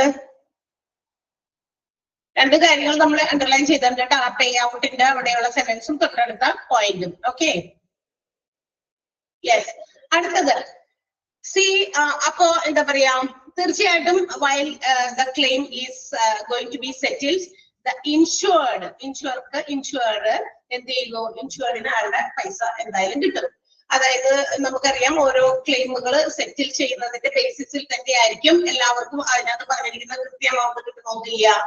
അതായത് ഇത്ര രൂപയാണ് claim തരിക. ഇപ്പൊ നമ്മളുടെ ഹെൽത്ത് ഇൻഷുറൻസ് ഒക്കെ ആകുമ്പോൾ ഹോസ്പിറ്റലൈസ്ഡ് ആകുകയാണെങ്കിൽ ചിലപ്പോൾ ഹോസ്പിറ്റലിന്റെ ബിൽ പേയ്മെന്റുകൾ, ബില്ലോ അല്ലെങ്കിൽ മറ്റു കാര്യങ്ങളോ ഒക്കെ പ്രൊഡ്യൂസ് ചെയ്തിട്ടുണ്ടെങ്കിൽ അതിനകത്ത് പറഞ്ഞിരിക്കുന്ന എമൗണ്ടുകളായിരിക്കാം കൊടുക്കുക. അതൊക്കെ ഓക്കെ, ഇതെല്ലാം depends upon the policy agreement, എല്ലാം നമ്മുടെ പോളിസിയുടെ എഗ്രിമെന്റ് പ്രകാരമായിരിക്കും. സോ ഇൻഷുറർക്ക് എന്ത് ചെയ്യുന്നു, they will have to fix a time for the payment എങ്ങനെയാ കൊടുക്കുക എന്നുള്ള കാര്യങ്ങളെ കുറിച്ച് കൺഫേം ചെയ്യുകയും അതുപോലെ തന്നെ ഇൻഷുർഡിന് അതനുസരിച്ച് അവരുടെ പേയ്മെന്റുകൾ കൊടുക്കുകയും ചെയ്യുന്നു. പക്ഷെ as soon as possible the claim should be settled within possible few days. അതായത് വളരെ ചെറിയ സമയങ്ങൾ കൊണ്ട് തീർച്ചയായിട്ടും ക്ലെയിമുകളൊക്കെ സെറ്റിൽ ചെയ്യാനായിട്ട് നോക്കണം. അവരുടെ ഡോക്യുമെന്റും ഒക്കെ ക്ലിയർ ആണെങ്കിൽ വളരെ ചുരുങ്ങിയ സമയം കൊണ്ട് തന്നെ insurer have to settle the ക്ലെയിമുകളൊക്കെ കൃത്യമായിട്ട് സെറ്റിൽ ചെയ്യണം. അധികം സമയമൊന്നും എടുക്കാൻ പാടില്ല. കാരണം എന്താണെന്നറിയാമോ, ഇങ്ങനെ സമയം എടുത്തു കഴിഞ്ഞാൽ ആ ഒരു എന്താ പറയാ ഇൻഷുറൻസ് കമ്പനിയോടുള്ള, ആ ഇൻഷുറൻസിനോടുള്ള ആളുകളുടെ ട്രസ്റ്റ് വർത്തിനെസ് നഷ്ടപ്പെട്ടു പോകും, ഇല്ലേ? ഇപ്പൊ നമ്മള് എന്തെങ്കിലുമൊക്കെ കാര്യങ്ങള് എന്താ പറയാ, ചില കാര്യങ്ങൾക്ക് നമ്മൾ ഓടി നടക്കുമ്പോഴേ പെട്ടെന്ന് നമുക്കത് ചെയ്ത് കിട്ടുകയാണെങ്കിൽ നമുക്ക് കുറച്ചും കൂടി ആ ഒരു ഇതിനോട് ഒരു ഇന്റിമസിയും ഒരു എന്താ പറയാ ഒരു അറ്റാച്ച്മെന്റ് ഒക്കെ തോന്നും. ചില കാര്യങ്ങൾക്ക് നമ്മളിങ്ങനെ ഒരു ഓടിക്കും. ചില എന്താ പറയാ ഇതുപോലെയുള്ള ചില ഒഫീഷ്യൽ കാര്യങ്ങളാണ്, നമ്മൾ വട്ടം കറക്കും. ഒരു ഒന്നോ രണ്ടോ പ്രാവശ്യം കൊണ്ട് നമുക്ക് ക്ലിയർ ചെയ്തേണ്ട കാര്യങ്ങള് ചിലപ്പോ 10 പ്രാവശ്യം നമ്മൾ നടത്തും, ഇല്ലേ? അങ്ങനത്തെ അനുഭവങ്ങൾ നിങ്ങൾക്ക് ഉണ്ടായിട്ടുണ്ടോ ഏതെങ്കിലും സ്ഥലങ്ങളില്? ഉണ്ടോ? നമ്മളിപ്പോ ചില ഒഫീഷ്യൽ കാര്യങ്ങൾക്കൊക്കെ വേണ്ടി നടക്കുമ്പോ അങ്ങനെയൊന്നും ഇല്ലേ നിങ്ങൾക്ക്? ഇല്ലേ? രണ്ടാമത്തെ ഇപ്പൊ ഉറങ്ങിപ്പോയി എല്ലാവരും? ഹലോ, നമ്മളിപ്പോ എന്തെങ്കിലും ഒരു കാര്യം എന്താ പറയാ, ഇപ്പൊ എന്താ പറയാ ഒഫീഷ്യൽ ആയിട്ടുള്ള ചില പേപ്പറുകൾ ക്ലിയർ ചെയ്യാനോ ചില പേപ്പറുകൾ ഉണ്ടാക്കാൻ, പുതിയതായിട്ട് ഉണ്ടാക്കാൻ, അപ്പൊ ചിലപ്പോ നമുക്ക് ആ ഒരു പേപ്പർ ക്ലിയറൻസിന് വേണ്ടിയാണെങ്കിൽ പുതിയതായിട്ട് എന്തെങ്കിലും ഒരു കാര്യം ചെയ്യാൻ വേണ്ടിയിട്ട് ഒഫീഷ്യൽ ആയിട്ട് ചിലപ്പോൾ അക്ഷയയിലോ അല്ലെങ്കിൽ മറ്റു പല കേന്ദ്രങ്ങളിലൊക്കെ നമ്മൾ ഇറങ്ങി നടക്കേണ്ടി വരും. ചിലടത്ത് അത് ഒറ്റ പ്രാവശ്യം കൊണ്ടോ ഒന്നോ രണ്ടോ പ്രാവശ്യം കൊണ്ടോ പെട്ടെന്ന് തന്നെ അവര് അതിന്റെ കാര്യങ്ങളൊക്കെ ഫോർവേഡ് ചെയ്ത് അത് നമ്മളെ ക്ലിയർ ചെയ്ത് അധികം നമ്മളെല്ലാം ഘടിപ്പിക്കാതെ കാര്യങ്ങൾ ചെയ്ത്. ചില കാര്യങ്ങളുണ്ട് നമ്മളൊരു 10 പ്രാവശ്യം നടത്താൻ പറ്റുമെങ്കിൽ 10 പ്രാവശ്യം നമ്മളെ കൊണ്ട് കയറി ഇറങ്ങിപ്പിക്കും, അല്ലെ? അപ്പൊ ഇൻഷുറൻസ് കമ്പനിക്കാർ ഷുഡ് നോട്ട് ഡു ദാറ്റ്. അത് ചെയ്യാൻ പാടില്ല എന്ന്. ആസ് ദ ക്ലെയിം എന്താ പറയാ claiming conditions, procedures, everything is okay, documents are submitted, അതായത് നമ്മൾ വേണ്ട ഡോക്യുമെന്റുകളൊക്കെ കൃത്യമായിട്ടൊക്കെ കൊണ്ടുവന്നിട്ടുണ്ട്, സബ്മിറ്റ് ചെയ്തിട്ടുണ്ടെങ്കിൽ as soon as possible the claim should be settled. അതിന് ഡിലേ വരുത്താൻ പാടില്ല. ബിക്കോസ് ആ ഡിലേ വന്നു കഴിഞ്ഞാൽ it will affect the trustworthiness and also the customer service. അപ്പൊ ആളുകള് എന്താ പറയാ അവരുടെ കസ്റ്റമർ സർവീസ് ഒക്കെ മോശമാണ്, അല്ലെങ്കിൽ 10 ആളോട് പറഞ്ഞാൽ തന്നെ ആൾക്കാർ വിചാരിക്കില്ലേ, അതാ വേണ്ടട്ടാ ഞങ്ങൾ അതിന്റെ പിന്നാലെ കുറെ നടന്നിട്ട് ആ ഇൻഷുറൻസ് പേപ്പേഴ്സ് ഒക്കെ ക്ലിയർ ചെയ്തത് അല്ലെങ്കിൽ ഇൻഷുറൻസിന്റെ എമൗണ്ട് കിട്ടിയത് ഭയങ്കര പാടാ എന്നൊക്കെ 10 ആളോട് പറഞ്ഞു പോകും. അപ്പൊ പിന്നെ അവരുടെ ബിസിനസ് നടക്കോ ഇല്ല. അപ്പൊ അതുകൊണ്ട് എന്ത് ചെയ്യും, ഇൻഷുറൻസ് കമ്പനിക്കാർ അത് കൃത്യമായിട്ട് അതിന്റെ പേയ്മെന്റുകൾ സെറ്റിൽ ചെയ്യുന്നു. പേയ്മെന്റ് ചെയ്യുന്ന എമൗണ്ടിൽ വ്യത്യാസങ്ങളൊക്കെ ഉണ്ടായിരിക്കും, അതൊക്കെ ടേംസ് ആൻഡ് കണ്ടീഷൻസ് ഡിപ്പെൻഡ് ചെയ്ത് തന്നെയാണ്. അങ്ങനെ വിത്തൗട്ട് ഡിലേ കാര്യങ്ങൾ ചെയ്യുകയാണെങ്കിൽ അത് ഇൻഷുററിന്റെ ട്രസ്റ്റ് വർത്തിനെസ് ആണ് വർദ്ധിക്കുക, ഇൻഷുററിനോടുള്ള വിശ്വാസ്യത. ഓക്കെ, എല്ലാം കൃത്യമായിട്ട് അവർ നമ്മൾ വിത്തിൻ നോ ടൈം എല്ലാം നമുക്ക് സെറ്റിൽ ചെയ്ത് നമ്മുടെ എമൗണ്ട് ക്ലിയർ ചെയ്ത് ഹോസ്പിറ്റലിൽ നിന്ന് നമുക്ക് പെട്ടെന്ന് കാര്യങ്ങളൊക്കെ ചെയ്ത് പോരാൻ പറ്റി. ഓക്കെ, അല്ലെങ്കിൽ ഇപ്പൊ ഒരു ആളുടെ മരണത്തിലാണ്, ആളുടെ ഇൻഷുറൻസ് ആണ്, ചിലപ്പോ ആളുടെ ഇൻഷുറൻസ് പെട്ടെന്ന് നമുക്ക് എല്ലാം സെറ്റിൽ ചെയ്ത് ഇൻഷുറൻസ് കമ്പനി തന്നു. അപ്പൊ നമ്മൾ ഓക്കെ, വളരെ നല്ല സർവീസ് ആണ് അവരുടെ, കൃത്യമായിട്ട് അവർ കാര്യങ്ങളൊക്കെ എന്ത് ചെയ്ത് അപ്ഡേറ്റ് ചെയ്ത് കൃത്യമായി ചെയ്തു എന്നുള്ളത് കണ്ടോ. അതൊക്കെയാണ് അത് പോസിറ്റീവായിട്ടുള്ള ഒരു ഇമേജ് ഇൻഷുറൻസ് കമ്പനിയെ വർദ്ധിപ്പിക്കും. ക്ലിയർ ആയോ? മനസ്സിലായോ? Point. Okay, and last point ആണ് എന്താ പറയാ, നമ്മൾ ഇഫ് എനി പോളിസി, നമ്മൾ ഏത് ടൈപ്പ് ഓഫ് പോളിസി എടുക്കുമ്പോഴും we have to disclose all the details of our health, our lifestyle to the insurer. നമ്മൾക്ക് ഒരു ഇൻഷുറൻസ് എടുക്കുന്ന സമയത്ത് നമ്മളൊന്നും മറച്ചു വെക്കാൻ പാടില്ല. നമ്മളുടെ ആരോഗ്യ പ്രശ്നങ്ങൾ, നമ്മളിപ്പോ ഏതെങ്കിലും ഒരു ഇൻഷുറൻസ്, ഹെൽത്ത് ഇൻഷുറൻസ് എപ്പോഴും എടുക്കുമ്പോൾ ഇതിന്റെ ബിഗിനിങ്ങിൽ നമ്മൾ കുറെ കാര്യങ്ങൾ പറഞ്ഞു. എന്താ പറയാ, ചില രോഗങ്ങൾക്ക് ഇൻഷുറൻസ് കിട്ടില്ല, ചില എക്സിസ്റ്റിംഗ് ആയിട്ടുള്ള രോഗങ്ങൾക്ക് വെയിറ്റിംഗ് പീരീഡ് പറഞ്ഞിട്ട് വെയിറ്റിംഗ് പീരീഡിനകത്ത് അത്തരം രോഗങ്ങൾക്ക് കവറേജ് കിട്ടില്ല എന്നൊക്കെ നമ്മൾ പഠിച്ചോ? ഓർമ്മയുണ്ടോ? നിങ്ങൾ വെയിറ്റിംഗ് പീരീഡ് പ്രൊവൈഡ് ചെയ്തിരിക്കുന്ന സമയത്ത് ആ പറഞ്ഞിരിക്കുന്ന ഒരു ലിസ്റ്റ് തന്നിരുന്നു കുറെ രോഗങ്ങളുടെ. ആ രോഗങ്ങള് ആ വെയിറ്റിംഗ് പീരീഡിനകത്ത് വന്നു കഴിഞ്ഞാൽ അതിന് കവറേജ് കിട്ടില്ല. വെയിറ്റിംഗ് പീരീഡ് കഴിഞ്ഞാൽ after the waiting period coverage provide ചെയ്യും. അപ്പൊ ഒരു പർട്ടിക്കുലർ ടൈം വെയിറ്റിംഗ് പീരീഡ് ആയിട്ട് പ്രൊവൈഡ് ചെയ്യുന്നുണ്ട്. അപ്പൊ എന്തെങ്കിലുമൊക്കെ രോഗങ്ങൾ നമ്മളൊക്കെ പോളിസി എടുക്കുന്ന സമയത്ത് ഉണ്ടെങ്കിൽ അത് ഉണ്ടെന്ന് പറഞ്ഞേക്കണം. അത് ഡീറ്റെയിൽസ് ക്ലിയർ ആയിട്ട് ഡിസ്ക്ലോസ് ചെയ്തിരിക്കണം. അല്ലാതെ നമ്മൾ കുറെ കാര്യങ്ങൾ ഇങ്ങനെ മറച്ചു വെച്ചു പറയാതെ ഒക്കെ ഇൻഷുറൻസ് എടുത്തു, when you are buying the insurance and afterwards, അതിനുശേഷം പിന്നീട് നമ്മൾ ഇത് എടുത്ത് കുറച്ച് ദിവസം കഴിഞ്ഞപ്പോ തന്നെ നമുക്ക് ചിലപ്പോ ആ രോഗവുമായിട്ട് ഏതെങ്കിലും ഒരു പർട്ടിക്കുലർ രോഗത്തിനൊന്നും കിട്ടില്ല എന്നൊക്കെ ചിലപ്പോൾ പറഞ്ഞിട്ടുണ്ടാവും, എക്സിസ്റ്റിംഗ് ആയിട്ടുള്ള രോഗത്തിന്. അപ്പൊ ആ എടുക്കുന്ന സമയത്ത് നമ്മൾ എന്താ പറയാ, അതൊന്നും പറയാണ്ട് നമ്മൾ എടുത്തു, ഒരു മാസം അല്ലെങ്കിൽ 2 മാസം കഴിഞ്ഞപ്പോ ചിലപ്പോ ആ പർട്ടിക്കുലർ രോഗവുമായി ബന്ധപ്പെട്ട് നമുക്ക് എന്തെങ്കിലും അസുഖം വന്നു, ഹോസ്പിറ്റലൈസ്ഡ് ആയിരുന്നത്, നമ്മൾ ക്ലെയിം ചോദിച്ചു കഴിഞ്ഞാൽ തരില്ല ഇൻഷുറൻസ് കമ്പനി. കാരണം we are not allowed to conceal such things. അതുപോലെയുള്ള ഹെൽത്ത് പ്രോബ്ലംസ്, ഹെൽത്ത് ഇഷ്യൂസ് ഒന്നും നമ്മളിങ്ങനെ ഒളിച്ചു വെക്കാനായിട്ട് പാടുള്ളതല്ല. എല്ലാം തന്നെ കൃത്യമായിട്ട് പറഞ്ഞിരിക്കണം. അങ്ങനെ എങ്ങാനും അവരുടെ ശ്രദ്ധയിൽപ്പെട്ടാൽ പിന്നീട് എപ്പോ വേണമെങ്കിലും ഈ പറയുന്ന ക്ലെയിമുകളൊക്കെ റിജക്ട് ചെയ്യാനും ചിലപ്പോൾ പോളിസി തന്നെ വേണ്ടാന്ന് ഇൻഷുറൻസ് കമ്പനിക്ക് വെക്കാനുള്ള അധികാരമൊക്കെ ഉണ്ട്. മനസ്സിലായോ? അപ്പൊ അതുകൊണ്ട് എന്ത് കാര്യങ്ങളും കൃത്യമായിട്ട് തന്നെ ഇൻഷുറൻസ് കമ്പനി ചോദിക്കുന്ന രീതിയിൽ അതിനെ നമ്മൾ റെസ്പോണ്ട് ചെയ്യണം. ഇന്ന അസുഖങ്ങൾ ഓൾറെഡി ഇപ്പൊ ഇന്ന അസുഖം, ക്യാൻസർ, അതിന് നമ്മളുടെ ഈ പോളിസിയിൽ കവറേജ് ഇല്ല കേട്ടോ, അല്ലെങ്കിൽ ഉണ്ടെങ്കിൽ തന്നെ ഇതിങ്ങനെയാണ് ഇതിനൊരു കവറേജ്. നിങ്ങൾക്ക് ക്യാൻസർ ഒന്നും ഇല്ല, പക്ഷെ നമ്മൾ ഉണ്ടോ ഇല്ലേ നമുക്ക് അറിയില്ല, അതുകൊണ്ട് ഒരു ഇത്ര വെയിറ്റിംഗ് പീരീഡ് കൊടുത്തിട്ടുണ്ട്. ആ ഒരു വെയിറ്റിംഗ് പീരീഡിനുള്ളിൽ അതുമായി ബന്ധപ്പെട്ട് എന്തെങ്കിലും അസുഖം വന്ന് ഹോസ്പിറ്റലൈസ്ഡ് ആയ പണമോ കാശൊന്നും കിട്ടില്ല കേട്ടോ എന്ന് അവർ പറയുന്നുണ്ടെങ്കിൽ തീർച്ചയായിട്ടും നമുക്ക് അങ്ങനെ എന്തെങ്കിലും ഉണ്ടെങ്കിൽ എന്ത് ചെയ്യും? ഇത് പെട്ടെന്ന് വരുന്ന രോഗമല്ലല്ലോ, അല്ലെ? കുറെ കഴിയുമ്പോഴായിരിക്കും നമ്മൾ അറിയാം. ക്യാൻസർ എന്നൊക്കെ പറയുന്നത് പെട്ടെന്നൊന്നും ചിലപ്പോൾ പുറത്തേക്ക് നമുക്ക് അറിയാൻ പറ്റിയെന്ന് വരില്ല. പിന്നെ അല്ലാന്നുള്ളൊരു ഇടയ്ക്കിടയ്ക്ക് ഈ റെഗുലർ ചെക്കപ്പുകൾ നടത്തുന്നവരായിരിക്കണം. നമ്മൾ അങ്ങനെയൊന്നും ചെയ്യാറില്ല. വല്ലപ്പോഴൊക്കെ വല്ല ഇതൊക്കെ വരുമ്പോ പരമാവധി നമ്മൾ തന്നെ സ്വന്തമായിട്ട് ചികിത്സിച്ച് രോഗം മാറ്റിയാണ് പതിവ്, അല്ലെ? പക്ഷെ അത് കുറെ കഴിയുമ്പോഴായിരിക്കും ചില അസുഖങ്ങള് അത് വേറെ രീതിയിലേക്ക് കൺവെർട്ട് ചെയ്ത് പോയിട്ടുണ്ടാവുക. അപ്പോഴേക്കും സമയം കഴിഞ്ഞു വരുന്നുണ്ടാവും. അപ്പൊ അതുകൊണ്ട് എന്ത് കാര്യം ഉണ്ടെങ്കിലും നമ്മളത് ഡിസ്ക്ലോസ് ചെയ്യണം. അപ്പൊ നമുക്ക് അറിയില്ല, നമ്മളിപ്പോ സ്റ്റിൽ ഇപ്പൊ വളരെ എനർജറ്റിക് ആയിട്ട് കാണാം. നിങ്ങൾക്ക് ക്യാൻസർ അങ്ങനെ പോലെ എന്തെങ്കിലും അസുഖം ഉണ്ടോ? ഇല്ല, നമ്മൾ അങ്ങനെയൊന്നും നമ്മൾക്ക് അങ്ങനെ കണ്ടെത്തിയിട്ടില്ല എന്നുണ്ടെങ്കിൽ നമുക്കത് പറയാം. അതേസമയം കുറച്ച് കഴിഞ്ഞിട്ട് അവന് അതിൻ്റെതായ എഗ്രിമെന്റുകൾ പോളിസിയിൽ പറയും.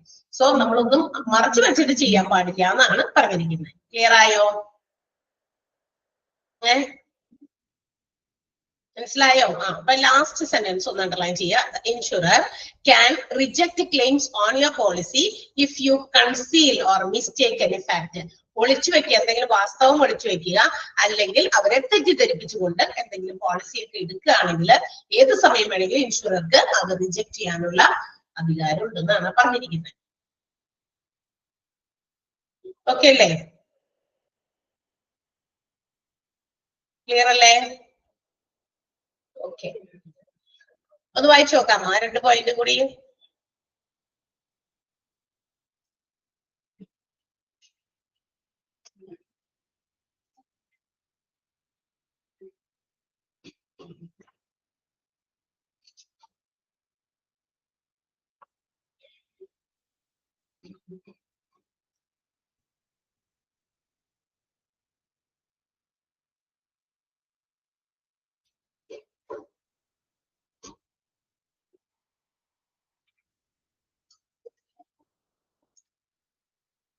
വായിച്ചോ?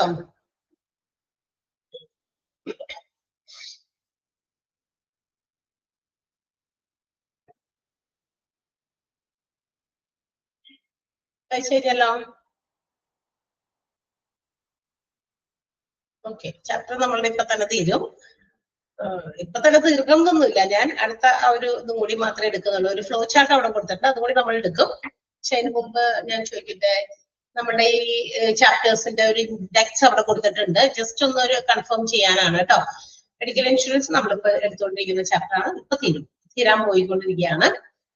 Okay, laundry and linen services തീർന്നോ ചാപ്റ്റർ? കൺഫേം ചെയ്യാമോ? ലോണ്ടറി ആൻഡ് ലിനൻ തീർന്നു. പിന്നീട് മാറ്റി പറയരുത് കേട്ടോ. കാരണം എന്ന് വെച്ചാൽ ഇനിയിപ്പൊ നമ്മളുടെ ലാസ്റ്റ് ഭാഗങ്ങളിലേക്ക് എത്തുകയാണ്. ഇൻ കേസ് ഏതെങ്കിലും ടീച്ചേഴ്സിന്റെ ചാപ്റ്റേഴ്സ് അങ്ങോട്ടും ഇങ്ങോട്ടും ഒക്കെ ക്ലാഷ് വരികയോ, നമ്മൾ ഡിവൈഡ് ചെയ്തിട്ട് തന്നെയാണ് ഓരോ ചാപ്റ്റേഴ്സും ഓരോ ടീച്ചേഴ്സിന് പ്രൊവൈഡ് ചെയ്യുന്നത്. അപ്പൊ അങ്ങനെ ഡിവിഷനിൽ അല്ലെങ്കിൽ ചില ആളുകളിൽ രണ്ടുപേരും ഒരേ ചാപ്റ്റർ എഴുതി വെച്ച് അപ്പൊ ചിലപ്പോൾ ചാപ്റ്റർ വേണമെങ്കിൽ മിസ്സാകാം. അങ്ങനത്തെ കേസസ് ഒക്കെ ഉണ്ടാകാം. കാരണം നമ്മളൊക്കെ മനുഷ്യരല്ലേ, മനുഷ്യന്മാർക്ക് തെറ്റ് പറ്റുക. ഏറ്റവും കൂടുതൽ തെറ്റ് പറ്റുന്നത് മനുഷ്യൻ തന്നെയാണ്. അപ്പൊ തീർച്ചയായിട്ടും അത്തരം തെറ്റുകളൊക്കെ ഇതുപോലെയൊക്കെ സംഭവിച്ചു പോകുന്നതാണ്. അറിഞ്ഞുകൊണ്ട് ചെയ്യുന്നതല്ല, അറിയാതെ പറ്റിപ്പോകുന്നതായിരിക്കാം. അതുകൊണ്ട് അത് കൺഫേം ചെയ്യാനാണ്. ലോണ്ടറി ആൻഡ് ലിനൻ തീർന്നു. ഓക്കെ, തീർന്നല്ലോ. ഹൗസ് കീപ്പിംഗ് സർവീസസ് തീർന്നോ? എടുത്ത് തീർന്നോ? യെസ്, അത് തീർന്നു. ഹൗസ് കീപ്പിംഗ് സർവീസസ് മൂന്നാമത്തെ ചാപ്റ്റർ തീർന്നു. മെഡിക്കൽ എക്യുപ്മെന്റ് തീർന്നോ? മെഡിക്കൽ എക്യുപ്മെന്റ് മേ ബി എടുത്തോണ്ടിരിക്കുകയാണ് അല്ലെ? തീർന്നിട്ടില്ല, എടുത്തോണ്ടിരിക്കുകയാണല്ലോ. Yes, very good. Medical equipment എന്ന് പറയുന്ന ചാപ്റ്റർ ഇനിയും മിസ് ആവില്ല, അത് എടുത്തോണ്ട് തുടങ്ങിയിട്ടുണ്ടല്ലോ. സെൻട്രലൈസ്ഡ് മെഡിക്കൽ ഗ്യാസ് സിസ്റ്റം തീർന്നോ? ഫിഫ്ത്ത് ചാപ്റ്റർ അത് തീർന്നു. Very good. Overview of health and hospital administration തീർന്നോ? Overview of health and hospital administration എടുത്തോണ്ടിരിക്കുകയാണോ? എടുക്കുകയാണല്ലോ അല്ലെ? അപ്പൊ അതും തുടങ്ങിയിട്ടുണ്ട്. അപ്പൊ അതെന്തായാലും ഇനി മിസ് ആവില്ല. ചാപ്റ്റർ മൊത്തത്തോടെ മിസ്സായി പോയാലോ എന്ന് വിചാരിച്ചിട്ടാ. അപ്പൊ അതും എന്തായാലും എടുത്തു തുടങ്ങിയെങ്കിൽ ഇനി കംപ്ലീറ്റ് ആയിക്കോളും. ക്വാളിറ്റി മാനേജ്മെന്റോ? ക്വാളിറ്റി മാനേജ്മെന്റ് തീർന്നോ? തീർന്നു. Hospital information system basic HIS basic തീർന്നോ? തീർന്നിട്ടില്ല, എടുത്തോണ്ടിരിക്കണ്ടോ ആരെങ്കിലും? തുടങ്ങിയിട്ടില്ല. എടുക്കണ്ട് അല്ലെ? യെസ്, അതും എടുത്തോണ്ടിരിക്കുകയാണ്. അപ്പൊ അത് തീർന്നോളും. മോണിറ്ററിങ് ആൻഡ് ഇംപ്രൂവിംഗ് പേഷ്യന്റ് സാറ്റിസ്ഫാക്ഷനോ? Monitoring and improving patient satisfaction തീർന്നു. Okay, good. Responsibilities of hospital അഡ്മിനിസ്ട്രേഷനോ? റെസ്പോൺസിബിലിറ്റീസ് എടുത്തിട്ടില്ല, അത് തുടങ്ങിയിട്ട് പോലുമില്ല അല്ലെ? അപ്പൊ നമ്മളുടെ പെൻഡിങ് ഉള്ളതാണ് റെസ്പോൺസിബിലിറ്റീസ് ഓഫ് ഹോസ്പിറ്റൽ അഡ്മിനിസ്ട്രേഷൻ. ആരാണാവോ എടുക്കുന്നത്? നോക്കട്ടെ. ബേസിക് ഓഫ് കമ്പ്യൂട്ടറോ? അതെടുത്തോ? എടുത്തു. ഫുൾ തീർന്ന്. അതെ, അപ്പോഴില്ലേ ശരിക്കും പറഞ്ഞു കഴിഞ്ഞാൽ ഇപ്പൊ തീരാത്തതായിട്ട് ആകെ ഓവർവ്യൂ, പിന്നെ എന്താ പറയുന്നത്, മുമ്പിൽ പറഞ്ഞില്ലല്ലോ വേറൊന്നും. മോണിറ്ററിങ് അല്ലെ? 10 റെസ്പോൺസിബിലിറ്റീസ് അത് ഒട്ടും എടുത്തിട്ടില്ല അല്ലെ? HIS-ഉം ഓവർവ്യൂവും പിന്നെ 10 റെസ്പോൺസിബിലിറ്റി അല്ലെ? ഒട്ടും എടുക്കാത്ത ചാപ്റ്റർ അത്. ഇതിനകത്ത് റെസ്പോൺസിബിലിറ്റീസ് മാത്രമല്ലല്ലോ. 10 4 എടുത്തിട്ടില്ലേ? മെഡിക്കൽ എക്യുപ്മെന്റ് എടുത്തിട്ടില്ല.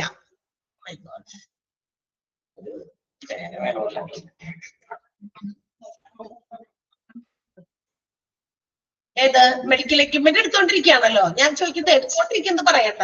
ഒട്ടും തന്നെ എടുക്കാത്തത് ഏത് ചാപ്റ്റർ ഇപ്പൊ ഇതിനകത്ത് പറഞ്ഞത്? എടുത്തോണ്ടിരിക്കുന്നത് പറയണ്ട, അതെന്തായാലും തീർത്തോളും. 10 ഒരു സെക്കൻഡ് ഇട്ടാ, ഒരു സെക്കൻഡ്, 1 സെക്കൻഡ്. ഇപ്പൊ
ഓക്കെ, അത് നോക്കട്ടെ. ഒരു ടീച്ചറിനെ നോക്കാനായി വിളിച്ചിട്ടുണ്ട്. ടീച്ചർ നോക്കിയിരിക്കട്ടെ അവിടെ. അപ്പോഴേക്കും നമുക്ക് അത് തീർക്കാം അല്ലെ. അത് എടുത്തിട്ടില്ല ചാപ്റ്റർ. അപ്പൊ പറഞ്ഞത് നന്നായി. ഇതേപോലെ ചിലപ്പോ ആരുടെയിലാണ് അത് കിടക്കുന്നതെന്ന് അറിയില്ല. അതുകൊണ്ടാണ് നിങ്ങളോട് ചോദിച്ചത്. ഇപ്പൊ ചിലപ്പോ ഏതെങ്കിലും ടീച്ചേഴ്സിന്റെ കയ്യില് ആ എടുക്കേണ്ട ചാപ്റ്റർ അവരുടെ പോർഷൻസിന്റെ അകത്ത് എഴുതി വെച്ചിട്ടില്ലെങ്കിൽ കേട്ടാ, നമ്മുടെ എന്താ പറയാ കോഴ്സ് കംപ്ലീറ്റ് ആവാൻ പോണ്. അപ്പൊ ചിലപ്പോ മിസ്സായി പോയാൽ അതുകൊണ്ടാണ് ചോദിച്ചത്. ഇതുപോലുള്ള ചില കാര്യങ്ങള് അതിന് വേണ്ടിയിട്ടാണ് നമ്മളിങ്ങനെ ഇടയ്ക്കിടയ്ക്ക് ചോദിച്ചുകൊണ്ടിരിക്കുന്നത്. നിങ്ങൾ വിചാരിക്കും ഏത് ദിവസം വന്നുകൊണ്ട് ടീച്ചറിന്റെ എന്താണ് എല്ലാ ദിവസവും വന്ന് ചോദിക്കുമല്ലോ, അത് തീർന്നു, അത് തീർന്നു, ഇത് തീർന്നു എന്ന്. ഇതിപ്പോ ഏതെങ്കിലും ടീച്ചർ, ഇപ്പൊ ഒരു ടീച്ചറോട് ഇരിക്കുന്ന ടീച്ചറോട് ചോദിച്ചപ്പോ ടീച്ചറിന്റെ പോർഷനിൽ പെട്ടതല്ല എന്ന് പറയുന്നത്. അപ്പൊ വേറെ ആരെയിലാന്ന് നമ്മൾ അന്വേഷിക്കണമല്ലോ. എങ്ങാനും അതെടുത്ത് തീർക്കാതെ നമ്മുടെ കോഴ്സ് കംപ്ലീറ്റ് ചെയ്തെന്നും പറഞ്ഞ് പോകാൻ പറ്റില്ല. നിങ്ങൾക്കൊരു പ്രോമിസ് നമ്മൾ തന്നിട്ടുണ്ടായിരുന്നു ജോയിൻ ചെയ്തപ്പോ, ഇല്ലേ? എന്ത് പ്രോമിസാ തന്നേ? പറഞ്ഞിട്ടുണ്ടായിരുന്നോ വലുതും? ഫോൺ ഓഫാണ്, എല്ലാ സൗണ്ടൊന്നും കേൾക്കാത്ത. എന്താ പറഞ്ഞിരുന്നേ? വല്ല പറഞ്ഞ ഓർമ്മയുണ്ടാന്നാവോ? ഒന്ന് പറയൂ ആരെങ്കിലും. ഇപ്പൊ തീരും. ഞാൻ എനിക്കൊരു ഇച്ചിരി കൂടി ഉള്ള എടുക്കാനായിട്ട്. മൊത്തത്തില് വേറെ ഇല്ല, എനിക്ക് ചാപ്റ്റർ ഇല്ല. എന്റെ ചാപ്റ്ററും തീർന്നു. നമുക്കിനി ഇനിയുള്ള ദിവസങ്ങളിൽ നമുക്ക് ഞാൻ എടുത്ത ചാപ്റ്റേഴ്സിന്റെ ഒക്കെ വല്ല എക്സ്ട്രാ ക്വസ്റ്റ്യൻസ് നിങ്ങൾക്ക് തരുമോ? അങ്ങനെയൊക്കെ ചെയ്യാൻ പോകുന്നേ. പറഞ്ഞിരുന്ന കാര്യം എന്താണെന്നറിയോ? നിങ്ങൾക്ക് ക്ലാസ്സുകളൊക്കെ എന്താ പറയാ, നിങ്ങൾക്ക് ഇഷ്ടപ്പെടുന്ന രീതിയിൽ നമ്മളിവിടെ ക്ലാസ്സുകൾ പ്രൊവൈഡ് ചെയ്യും. എല്ലാം ഈച്ച് ആൻഡ് എവറിത്തിങ്, ഓരോ മോഡ്യൂളിലും ഒന്നും അല്ലെങ്കിൽ ചാപ്റ്റേഴ്സിൽ അകത്ത് ഒന്നും മിസ്സാകാതെ എല്ലാം നിങ്ങളെ പഠിപ്പിച്ചിട്ടേ വിടുള്ളൂ എന്നൊക്കെ ഒരു എന്താ പറയാ ഒരു പ്രോമിസ് ഒക്കെ നമ്മൾ ഇൻട്രൊഡക്ഷൻ ക്ലാസ്സിൽ ഞാൻ തന്നിരുന്നു. ഞാൻ തന്നെയാണ് തന്നാള്. ആണോ? നിങ്ങൾ മറന്നുപോയാ? യെസ്. അപ്പൊ അതുകൊണ്ട് അതെന്തായാലും നമ്മൾ നിറവേറ്റിട്ടേ നിങ്ങളെ വിടുള്ളൂ. അതുകൊണ്ടാണ് ചോദിച്ചത്. അപ്പൊ ഏതെങ്കിലും നമ്മളുടെ ഭാഗത്ത് മനുഷ്യരാണ്, ഞാൻ നേരത്തെ പറഞ്ഞ പോലെ മിസ്സാകാൻ സാധ്യതകളൊക്കെ ഉണ്ട്. അപ്പൊ അതുകൊണ്ടാണ് ഇത്രയും പ്രാവശ്യം ഞാൻ ഇങ്ങനെ ചോദിച്ചോണ്ടേ ഇരിക്കുന്നത് കേട്ടോ. വേറെ ഒന്നും വിചാരിക്കരുത് നിങ്ങള്. ഓക്കെ, അപ്പൊ നമ്മൾ ഇനി പഠിക്കാൻ പോകുന്നത് ഒരു ഫ്ലോ ചാർട്ട് നമുക്ക് അവിടെ തന്നിട്ടുണ്ട്. ആ ഫ്ലോ ചാർട്ട് എന്താ മീൻ ചെയ്യുന്നത് നമുക്ക് നോക്കാം. ഫ്ലോ ചാർട്ടിൽ ഇത്രയേ ഉള്ളൂ. അതായത് ഒരു ബജാജ് ഹെൽത്ത് ഇൻഷുറൻസിന്റെ ഒരു ക്ലെയിമിംഗ് പ്രൊസീജിയർ ആണ് കാണിച്ചേക്കണേ. ഞാൻ കുറച്ചൊന്ന് വലുതാക്കിയിട്ടുണ്ട് കേട്ടോ, കാണാൻ പറ്റൂല അല്ലെങ്കിൽ ഞാൻ എഴുതി വെച്ചേക്കണേ. കാണുന്നുണ്ടോ? സിമ്പിൾ ആണോ എല്ലാവർക്കും? ഓക്കെ, അതായത് നമ്മള് ഏറ്റവും ഫസ്റ്റ് പേജിൽ കുറച്ച് നമ്മുടെ ഇന്ത്യയിൽ ഓപ്പറേറ്റ് ചെയ്യുന്ന കുറച്ച് ഇൻഷുറൻസ്, ഹെൽത്ത് ഇൻഷുറൻസ് പോളിസീസ് അല്ലെങ്കിൽ ഹെൽത്ത് ഇൻഷുറൻസ് എന്താ പറയാ കമ്പനികളെ കുറിച്ചിട്ടൊക്കെ നമ്മൾ പറഞ്ഞു. അതിൽപ്പെട്ട ഒരു എക്സാമ്പിൾ ആണ് ബജാജ് അലയൻസിന്റെ ഹെൽത്ത് ഇൻഷുറൻസ്. അപ്പൊ ബജാജ് അലയൻസ് ഹെൽത്ത് ഇൻഷുറൻസ് കമ്പനിക്കാര് എങ്ങനെയാണ് അവരുടെ ക്ലെയിമിംഗ് പ്രൊസീജിയേഴ്സ് നടത്തുന്നതെന്നുള്ളത് വളരെ ഭംഗിയായിട്ടും പെട്ടെന്ന് മനസ്സിലാകുന്ന രീതിയിൽ നമ്മൾ നേരത്തെ പഠിച്ച ഒരേ പോയിന്റ് തന്നെയാണ്. പക്ഷെ അതൊരു എക്സാമ്പിൾ സഹിതം നമുക്ക് തന്നിരിക്കുകയാണ്. ഒരു രോഗി ഹോസ്പിറ്റലിലേക്ക് എത്തി, ആ രോഗിക്ക് ബജാജ് ഹെൽത്ത് ഇൻഷുറൻസ്, ബജാജ് അലയൻസിന്റെ ഹെൽത്ത് ഇൻഷുറൻസ് എടുത്തിരിക്കുന്ന ആൾക്ക് അയാളുടെ എന്താ പറയാ ട്രീറ്റ്മെന്റിന് വേണ്ടിയിട്ടുള്ള കാര്യങ്ങളൊക്കെ ക്ലെയിമിംഗ് പ്രൊസീജിയേഴ്സ് ഒക്കെ എങ്ങനെയാണ് നടക്കുന്നതെന്ന് വിത്ത് എക്സാമ്പിൾ അവരിവിടെ നമ്മളെ പിക്ചറൈസ് ചെയ്ത് ഒരു ഫ്ലോ ചാർട്ടിൽ കാണിച്ചിട്ടുണ്ട്. വളരെ മനോഹരമായിട്ടും പെട്ടെന്ന് മനസ്സിലാകുന്ന രീതിയിലും, മനോഹരവും പെട്ടെന്ന് മനസ്സിലാകുന്നതുമായതുകൊണ്ട് അത് ഇമ്പോർട്ടന്റ് ആണ് ആ ഫ്ലോ ചാർട്ട്. അതിനുള്ളിൽ നിന്ന് ചോദ്യങ്ങൾ ചോദിക്കാറുണ്ട്. സോ ലെറ്റ്സ് സീ എന്താ നമുക്ക് നോക്കാം.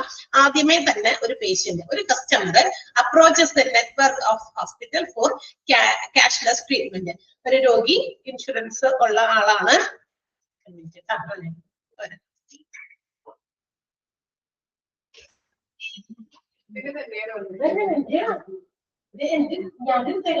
ഞാനമ്മ പറഞ്ഞോട് എന്തേലും എഴുതിയിട്ടുണ്ട്. പക്ഷെ ഞാനൊരു ശാസ്ത്രമില്ലാത്തതുകൊണ്ട് എന്നോട് അങ്ങനെ പറഞ്ഞിട്ടുണ്ട് ഇട്ടോളാന്നതുകൊണ്ട് ഞാൻ വട്ടം വെച്ച് വെച്ചേർന്നെ.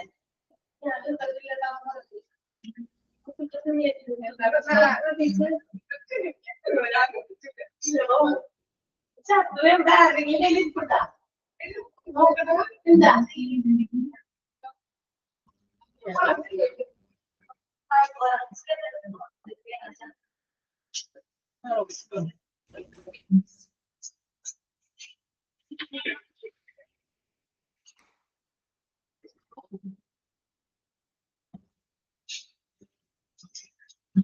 ഓക്കെ. അപ്പോ ഒരു ക്യാഷ്ലെസ് ട്രീറ്റ്മെന്റിന് വേണ്ടിയിട്ട് കസ്റ്റമർ നമ്മളുടെ ഹോസ്പിറ്റലിൽ വരികയാണ്. ഹോസ്പിറ്റൽ നെറ്റ്വർക്ക് മീൻസ് ഹോസ്പിറ്റലിലേക്ക് എത്തുന്നു. ഒരു രോഗിയെ കൊണ്ട്, രോഗിയോ രോഗിയുടെ സ്വന്തമായിട്ട് ചിലപ്പോ ചില രോഗി നമ്മളുടെ സീരിയസ് ആയിട്ടൊക്കെ വരികയാണെങ്കിൽ നമുക്ക് തന്നെ എന്താണെന്ന് വെച്ചാൽ കാര്യങ്ങൾ ചെയ്യാൻ പറ്റില്ല. അപ്പൊ ഹോസ്പിറ്റലിലേക്ക് ഒരു പേഷ്യന്റ് എത്തുന്നു. ആ പേഷ്യന്റിനെയാണ് ഇവിടെ കസ്റ്റമർ എന്ന് ഉദ്ദേശിക്കുന്നത്.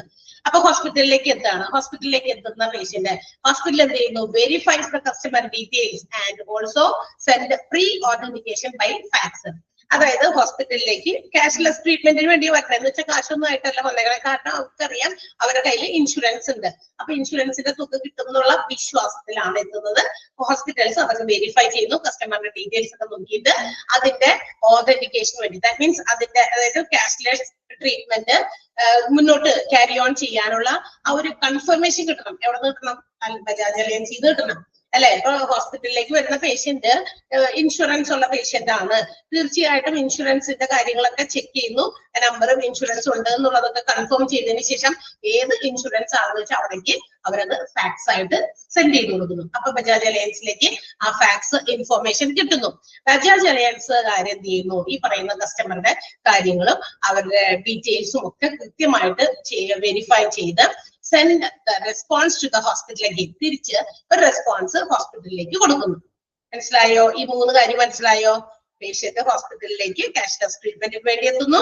എത്തുന്ന പേഷ്യന്റിനെ കുറിച്ചുള്ള വിവരങ്ങൾ, അവരുടെ ഇൻഷുറൻസ് സംബന്ധിക്കുന്ന കാര്യങ്ങളൊക്കെ ചെക്ക് ചെയ്ത് ആ ഏത് ഇൻഷുറൻസ് ആണ്, ഇവിടെ ബജാജ് അലയൻസ് ആണ്, അതുകൊണ്ട് ആ ബജാജ് അലയൻസിലേക്ക് ഓതന്റിക്കേഷൻ വേണ്ടിയിട്ട് എന്ത് ചെയ്യുന്നു? ഫാക്സ് ആയിട്ട് സെൻഡ് ചെയ്യുന്നു. നമ്മുടെ ബജാജ് അലയൻസുകാർ ഈ പറയുന്ന ഡീറ്റെയിൽസ് എല്ലാം തന്നെ അവരുടെ കയ്യിലിരിക്കുന്ന ഡീറ്റെയിൽസുമായിട്ട് പേഷ്യന്റിന്റെ കാര്യങ്ങളൊക്കെ ആയിട്ട് ടേംസ് ആൻഡ് കണ്ടീഷൻസും ഒക്കെ വെരിഫൈ ചെയ്ത് നോക്കും. വെരിഫൈ ചെയ്തതിന് ശേഷം they send some response to the hospital. ഹോസ്പിറ്റലിലേക്ക് ഇതിന്റെ റെസ്പോൺസ് തിരിച്ച് അയക്കുന്നു. അപ്പൊ ഈ response may be in 3 form, 3 രീതിയിലുള്ള റെസ്പോൺസ് ആയിരിക്കും നമ്മുടെ ബജാജ് അലയൻസ് സെൻഡ് ചെയ്യുക. ഇത് ബജാജ് അലയൻസിന്റെ പ്രോസസ്സിംഗ് ആണ് ഈ കാണിച്ചേക്കുന്നത്. ഇതുപോലെയൊക്കെ തന്നെയായിരിക്കും മിക്കവാറും എല്ലാ ഇൻഷുറൻസിന്റെയും പ്രൊസീജിയേഴ്സ് ഒക്കെ നടക്കുക. ക്യാഷ്ലെസ് ആയിട്ടുള്ള ട്രീറ്റ്മെന്റിന് വേണ്ടി കൊണ്ടുവരുന്ന രീതിയിൽ അവരെ കൊണ്ടുവരുന്നു, അഡ്മിറ്റ് ചെയ്യുന്നു, അഡ്മിറ്റ് ചെയ്യില്ല, ഹോസ്പിറ്റലിലേക്ക് എത്തിക്കുന്നു. ഹോസ്പിറ്റലിലേക്ക് എത്തുമ്പോൾ തന്നെ ഇവര് ഇൻഷുർഡ് ആണ്, ഇൻഷുറൻസ് ഉള്ളതാണ് എന്ന് പറഞ്ഞിട്ട് അത് ഹോസ്പിറ്റലിന്റെ ഇൻഷുറൻസ് ഡെസ്കിൽ വെച്ചിട്ടൊക്കെ കൊടുക്കും. അപ്പൊ തീർച്ചയായിട്ടും ഹോസ്പിറ്റൽസ് ആ ഇൻഷുറൻസ് കമ്പനിയുമായിട്ട് ബന്ധപ്പെടണം. അവര് ആണ് നമുക്ക് റെസ്പോൺസ് തരേണ്ടത്. ഈ റെസ്പോൺസ് 3 രീതിയിലായിരിക്കാം. ഏതൊക്കെയാണ്? ഏതെങ്കിലും ഒരെണ്ണമായിരിക്കുമല്ലോ, എല്ലാം കൂടി ഇല്ല. Approval, denial and query. ഇങ്ങനെ 3 എന്താ പറയാ ഒരു റെസ്പോൺസ് ആണ്. അത് അപ്രൂവൽ ആകാം, ഡിനയൽ ആകാം, ക്വറി ആകാം. മനസ്സിലായോ? അപ്പൊ ബജാജ് അലയൻസ് അപ്രൂവൽ എന്ന് പറയുന്ന ഒരു സിഗ്നലോ അല്ലെങ്കിൽ ഒരു ലെറ്റർ റെസ്പോൺസ് ആയിട്ട് എന്താ പറയാ ഹോസ്പിറ്റൽസിലേക്ക് തിരിച്ചയക്കാം, ഡിനയൽ ലെറ്റർ തിരിച്ചയക്കാം, അല്ലെങ്കിൽ ക്വറി ലെറ്റർ തിരിച്ചയക്കാം. അപ്പൊ ഇത് ഏതൊക്കെ സാഹചര്യത്തിലാണ്? അപ്രൂവൽ ലെറ്റർ തീർച്ചയായിട്ടും കൊടുക്കുമ്പോ പച്ച കണ്ടോ, ഗ്രീൻ ഒരു ഇതാണ് കൊടുത്തിരിക്കുന്നത്, അപ്രൂവൽ ആണ്. ദാറ്റ് മീൻസ് എല്ലാം ഓക്കെയാണ്, ഇവരുടെ ടേംസ് ആൻഡ് കണ്ടീഷൻസ് പറഞ്ഞിരിക്കുന്ന രീതിയിലുള്ള കാര്യങ്ങൾക്ക് ഈ പറയുന്ന ട്രീറ്റ്മെന്റ് അവർക്ക് കിട്ടും, അതിന്റെ ക്ലെയിമിംഗ് പ്രൊസീജിയേഴ്സ് ഒക്കെ കൃത്യമായിട്ട് ചെയ്ത് തരാമെന്നുള്ള അനുമതി കൊടുത്തുകൊണ്ടാണ് അപ്രൂവൽ ലെറ്റർ എന്ത് ചെയ്യുന്നു? ഹോസ്പിറ്റലിലേക്ക് ബജാജ് അലയൻസ് സെൻഡ് ചെയ്യുന്നു. ക്ലിയർ ആയോ? അവിടെ വരെ പോകുന്ന വഴി റൂട്ടും അതിന്റെ കാര്യങ്ങളും നിങ്ങൾക്ക് ക്ലിയർ ആകാൻ വേണ്ടിയിട്ടാണ് ഇത്രയും ഡീറ്റെയിൽഡ് ആയിട്ട് പറയുന്നത്. ഓക്കെ, അപ്പൊ അപ്രൂവൽ കിട്ടുന്നു.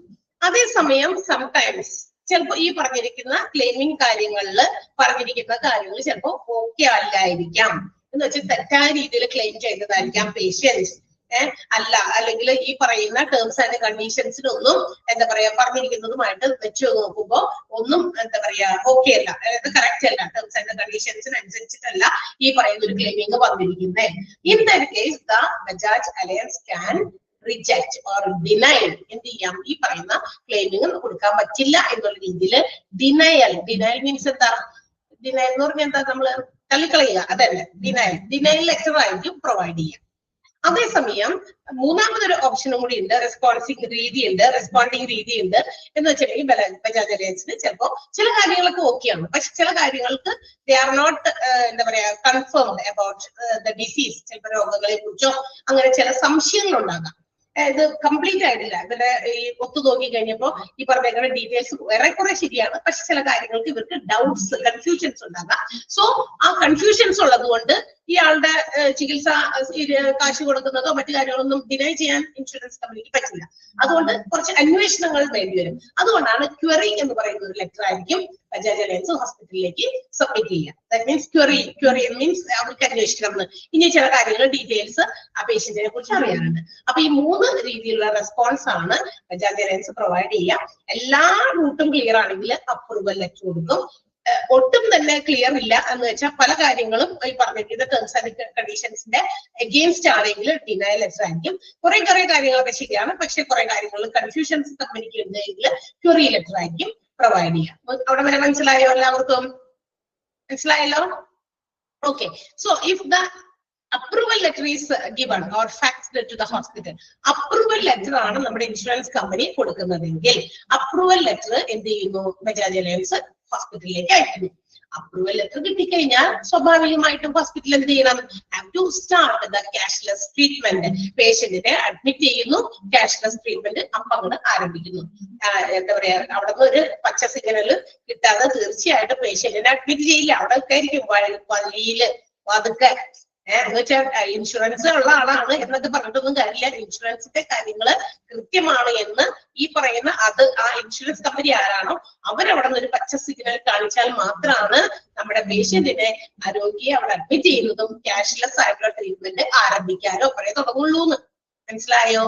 അതിന് വേണ്ടത് പച്ച, അതായത് അപ്രൂവൽ ലെറ്റർ. അപ്പൊ നമ്മളുടെ പേഷ്യന്റിനെ അവിടെ അഡ്മിറ്റ് ചെയ്ത് ട്രീറ്റ്മെന്റ് ഒക്കെ കൊടുത്തു കഴിഞ്ഞാൽ തീർച്ചയായിട്ടും ഡിസ്ചാർജ് ചെയ്യുന്നതിന് മുൻപേ തന്നെ medical expenses will be met by the insurance company.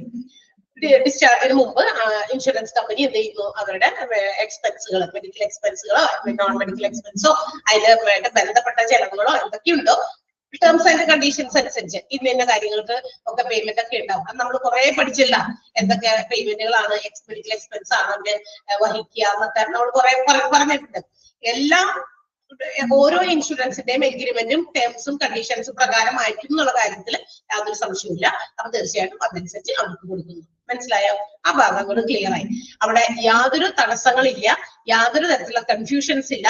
എല്ലാം പേപ്പേഴ്സും ഡോക്യുമെന്റ്സും ക്ലെയിമിങ്ങും എല്ലാം ഓക്കെ ആണ്, പെർഫെക്റ്റ് ആണ് എങ്കിൽ പേഷ്യന്റിനെ ഹോസ്പിറ്റൽ അഡ്മിറ്റ് ചെയ്യുന്നു, ക്യാഷ്ലെസ് ട്രീറ്റ്മെന്റ് ആരംഭിക്കുന്നു. മെഡിക്കൽ എക്സ്പെൻസുകളും നോൺ മെഡിക്കൽ എക്സ്പെൻസും കോ പേയ്മെന്റുകളൊക്കെ നമ്മുടെ insurance company before the discharge of the patient നടത്തുന്നു. ക്ലിയർ? മനസ്സിലായ? പച്ച? Okay. And the next one, അടുത്തത് ഡിനയൽ ആണ്. ഡിനയൽ ലെറ്റർ എന്ന് വെച്ചാൽ കുറെ കാര്യങ്ങളൊക്കെ എന്താ പറയാ എഗെയിൻസ്റ്റ് ആണ്. ചിലപ്പോൾ നമ്മുടെ ഡോക്യുമെന്റുകൾ ചിലപ്പോൾ കൃത്യമായിട്ട് സബ്മിറ്റ് ചെയ്തിട്ടുണ്ടാവില്ല. പല കാരണങ്ങൾ, റീസൺസ് മെനി ആയിരിക്കാം. അങ്ങനെയുള്ള സാഹചര്യങ്ങളിൽ അവരുടെ കറക്റ്റ് ആയിട്ട് ഉള്ള ഇൻഫോർമേഷൻസ് ഇല്ലാത്തത് കൊണ്ട് ഒരു denial letter will be send by the Bajaj Allianz. Insurance company ചെയ്യുന്നത് ഒരു ഡിനയൽ ലെറ്റർ, ഒരു റെഡ് ആണ് കൊടുത്തേക്കുന്നത്. എന്ന് വെച്ചാൽ പാടില്ല, ഞങ്ങളുടെ ബേസിസിൽ എന്താ ഞങ്ങളെ മുൻനിർത്തി ട്രീറ്റ്മെന്റ് തുടങ്ങിയിട്ട് കാര്യമില്ല, ബിക്കോസ് ഇവിടെ പേപ്പേഴ്സ് ഒന്നും ക്ലിയർ അല്ല, ഡോക്യുമെന്റുകൾ ക്ലിയർ അല്ലായിരിക്കാം. അത്തരം സാഹചര്യത്തിലാണ് ഡിനയൽ ലെറ്റർ പ്രൊവൈഡ് ചെയ്യുന്നത്. ക്ലിയർ ആയോ? യെസ്. ഡിനയൽ ലെറ്റർ കിട്ടിക്കഴിഞ്ഞാൽ രോഗിനെ നോക്കാണ്ട് പറ്റില്ലല്ലോ, രോഗിന്റെ രോഗം മാറണ്ടേ? തീർച്ചയായിട്ടും hospital have to admit the patient as the cash patient. ആ പേഷ്യന്റിനെ അഡ്മിറ്റ് ചെയ്യും, പക്ഷെ ആളുടെ പേര് എങ്ങനെയായിരിക്കും? ക്യാഷ് പേഷ്യന്റ് ആണ്, അല്ലാതെ ഇൻഷുറൻസ് കമ്പനി തന്നിട്ട് കാശ് തന്നിട്ട് അഡ്മിറ്റ് ചെയ്യേണ്ട പേഷ്യന്റ് ഇല്ല എന്നാ ഓർക്കുക. ക്യാഷ് പേഷ്യന്റ് എന്ന പേരിൽ ആളെ അഡ്മിറ്റ് ചെയ്യുന്നു. Patient have to pay the bill. Patient തന്നെ ബില്ലിന്റെ പേയ്മെന്റ് അടക്കേണ്ടി വരും. ക്ലിയർ ആയോ? ഡിനയൽ ലെറ്റർ കിട്ടിക്കഴിഞ്ഞാൽ ഹോസ്പിറ്റലിന് കിട്ടിയേക്കുന്നത് denial letter. Denial letter means insurance company denies the payment. Payment കൊടുക്കില്ല എന്ന് അവര് പറഞ്ഞിരിക്കുകയാണ്. തീർച്ചയായിട്ടും അവർ നിരസിച്ചിരിക്കുകയാണ്. അങ്ങനെ വരുമ്പോൾ പേഷ്യന്റ് തന്നെ ഹോസ്പിറ്റലിലെ പേയ്മെന്റ് നടത്തണം. ഹോസ്പിറ്റലിൽ പേഷ്യന്റിനെ അഡ്മിറ്റ് ചെയ്യുന്നത് ക്യാഷ് പേഷ്യന്റ് എന്ന പേരിലായിരിക്കും. പിന്നീട് ഞാൻ ക്ലെയിം ഫോർ ദ റീഇംബേഴ്സ്മെന്റ്. പിന്നീട് അപ്പൊ അതിന്റെ കാര്യങ്ങളൊക്കെ ഓക്കെ ആയിട്ടില്ലാത്തത് പല പല കാരണങ്ങൾ കൊണ്ടായിരിക്കാം, പല ഡോക്യുമെന്റ് സബ്മിറ്റ് ചെയ്യാത്തതൊക്കെ കണ്ടായിരിക്കാം. അപ്പൊ പിന്നീട് വേണമെങ്കിൽ അവർക്ക് അതൊക്കെ സബ്മിറ്റ് ചെയ്ത് ഞാൻ ക്ലെയിം ഫോർ റീഇംബേഴ്സ്മെന്റ്. ഇവിടെ ചിലവായ തുകയ്ക്കൊക്കെ പിന്നീട് ഡോക്യുമെന്റ് ഒക്കെ ക്ലിയർ ചെയ്ത് വേണമെങ്കിൽ അവർക്ക് എന്ത് ചെയ്യാം, അതിന് വേണ്ടിയിട്ട് റീഇംബേഴ്സ്മെന്റിന് വേണ്ടിയിട്ട് വീണ്ടും ഒന്നുകൂടി ക്ലെയിമിന് വേണ്ടിയിട്ട് അപേക്ഷിക്കാം. ക്ലിയർ ആയോ? ഈ ലെറ്റർ കിട്ടിയാല് മനസ്സിലായോ? And last one is third response ആണ് ക്വറി. ക്വറി നമ്മൾ നേരത്തെ പറഞ്ഞു.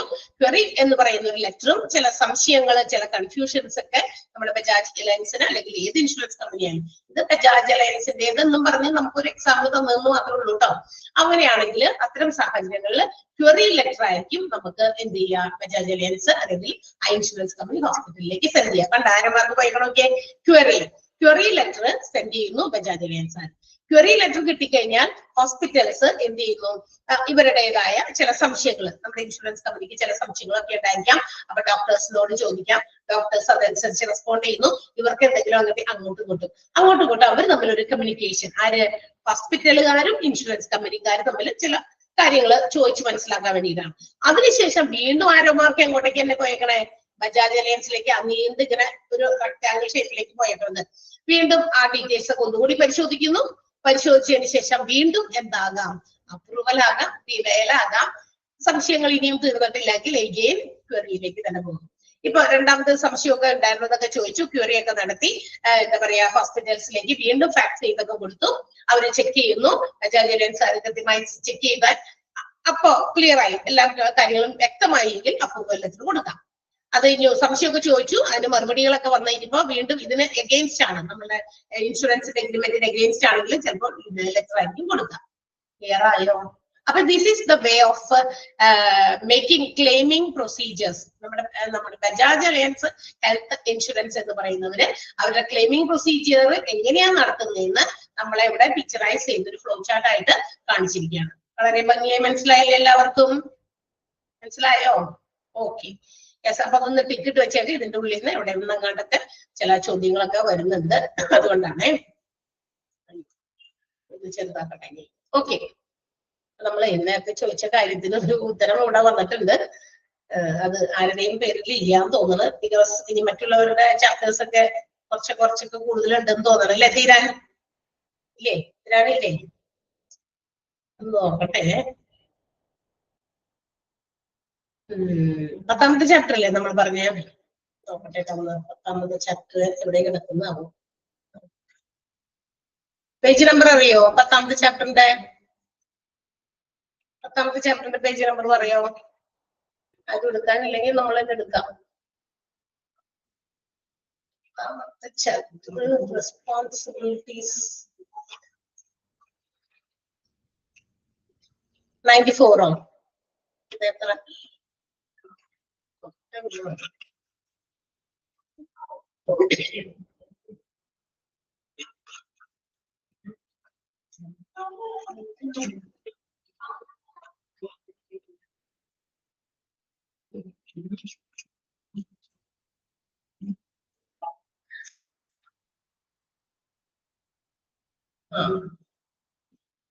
ഹോസ്പിറ്റൽ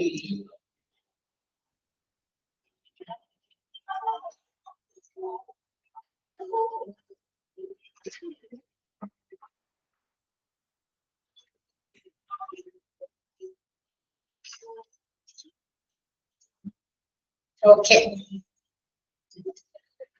യെസ്,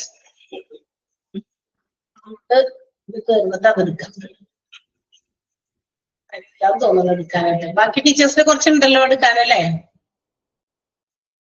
ഇല്ലേ? എല്ലാവർക്കും എന്റെ തീരില്ല. അപ്പൊ അതിന് മുമ്പ് എന്റെ തീരാണെങ്കിൽ എന്റെ തീർന്നല്ലോ. ഇനി നമ്മൾ ഇവിടെ റെസ്പോൺസിബിലിറ്റി തന്നെയാണ് നമ്മൾ ഇനിയും തുടങ്ങുന്നത്. ഇതൊരു റെസ്പോൺസിബിലിറ്റി ആണ്. മെഡിക്കൽ ഇൻഷുറൻസ് എക്സിക്യൂട്ടീവ് അല്ലെങ്കിൽ ഇൻഷുറൻസ് മാനേജറിന്റെ ചില പ്രധാനപ്പെട്ട എന്താ പറയാ ഉത്തരവാദിത്തങ്ങൾ എന്തൊക്കെയാണ്? ഈ ഇൻഷുറൻസിന്റെ, നമ്മുടെ ഹോസ്പിറ്റൽസിൽ ഒരു മെഡിക്കൽ ഇൻഷുറൻസ് മാനേജർ അല്ലെങ്കിൽ ഇൻഷുറൻസ് എക്സിക്യൂട്ടീവ് ഉണ്ടായിരിക്കും. ഇൻഷുറൻസിന്റെ പ്രൊസീജിയേഴ്സ് ഒക്കെ നടത്തി കൊടുക്കാൻ. അപ്പൊ ആളുടെ കുറെ റെസ്പോൺസിബിലിറ്റീസ് ആണ് കൊടുത്തിരിക്കുന്നത്.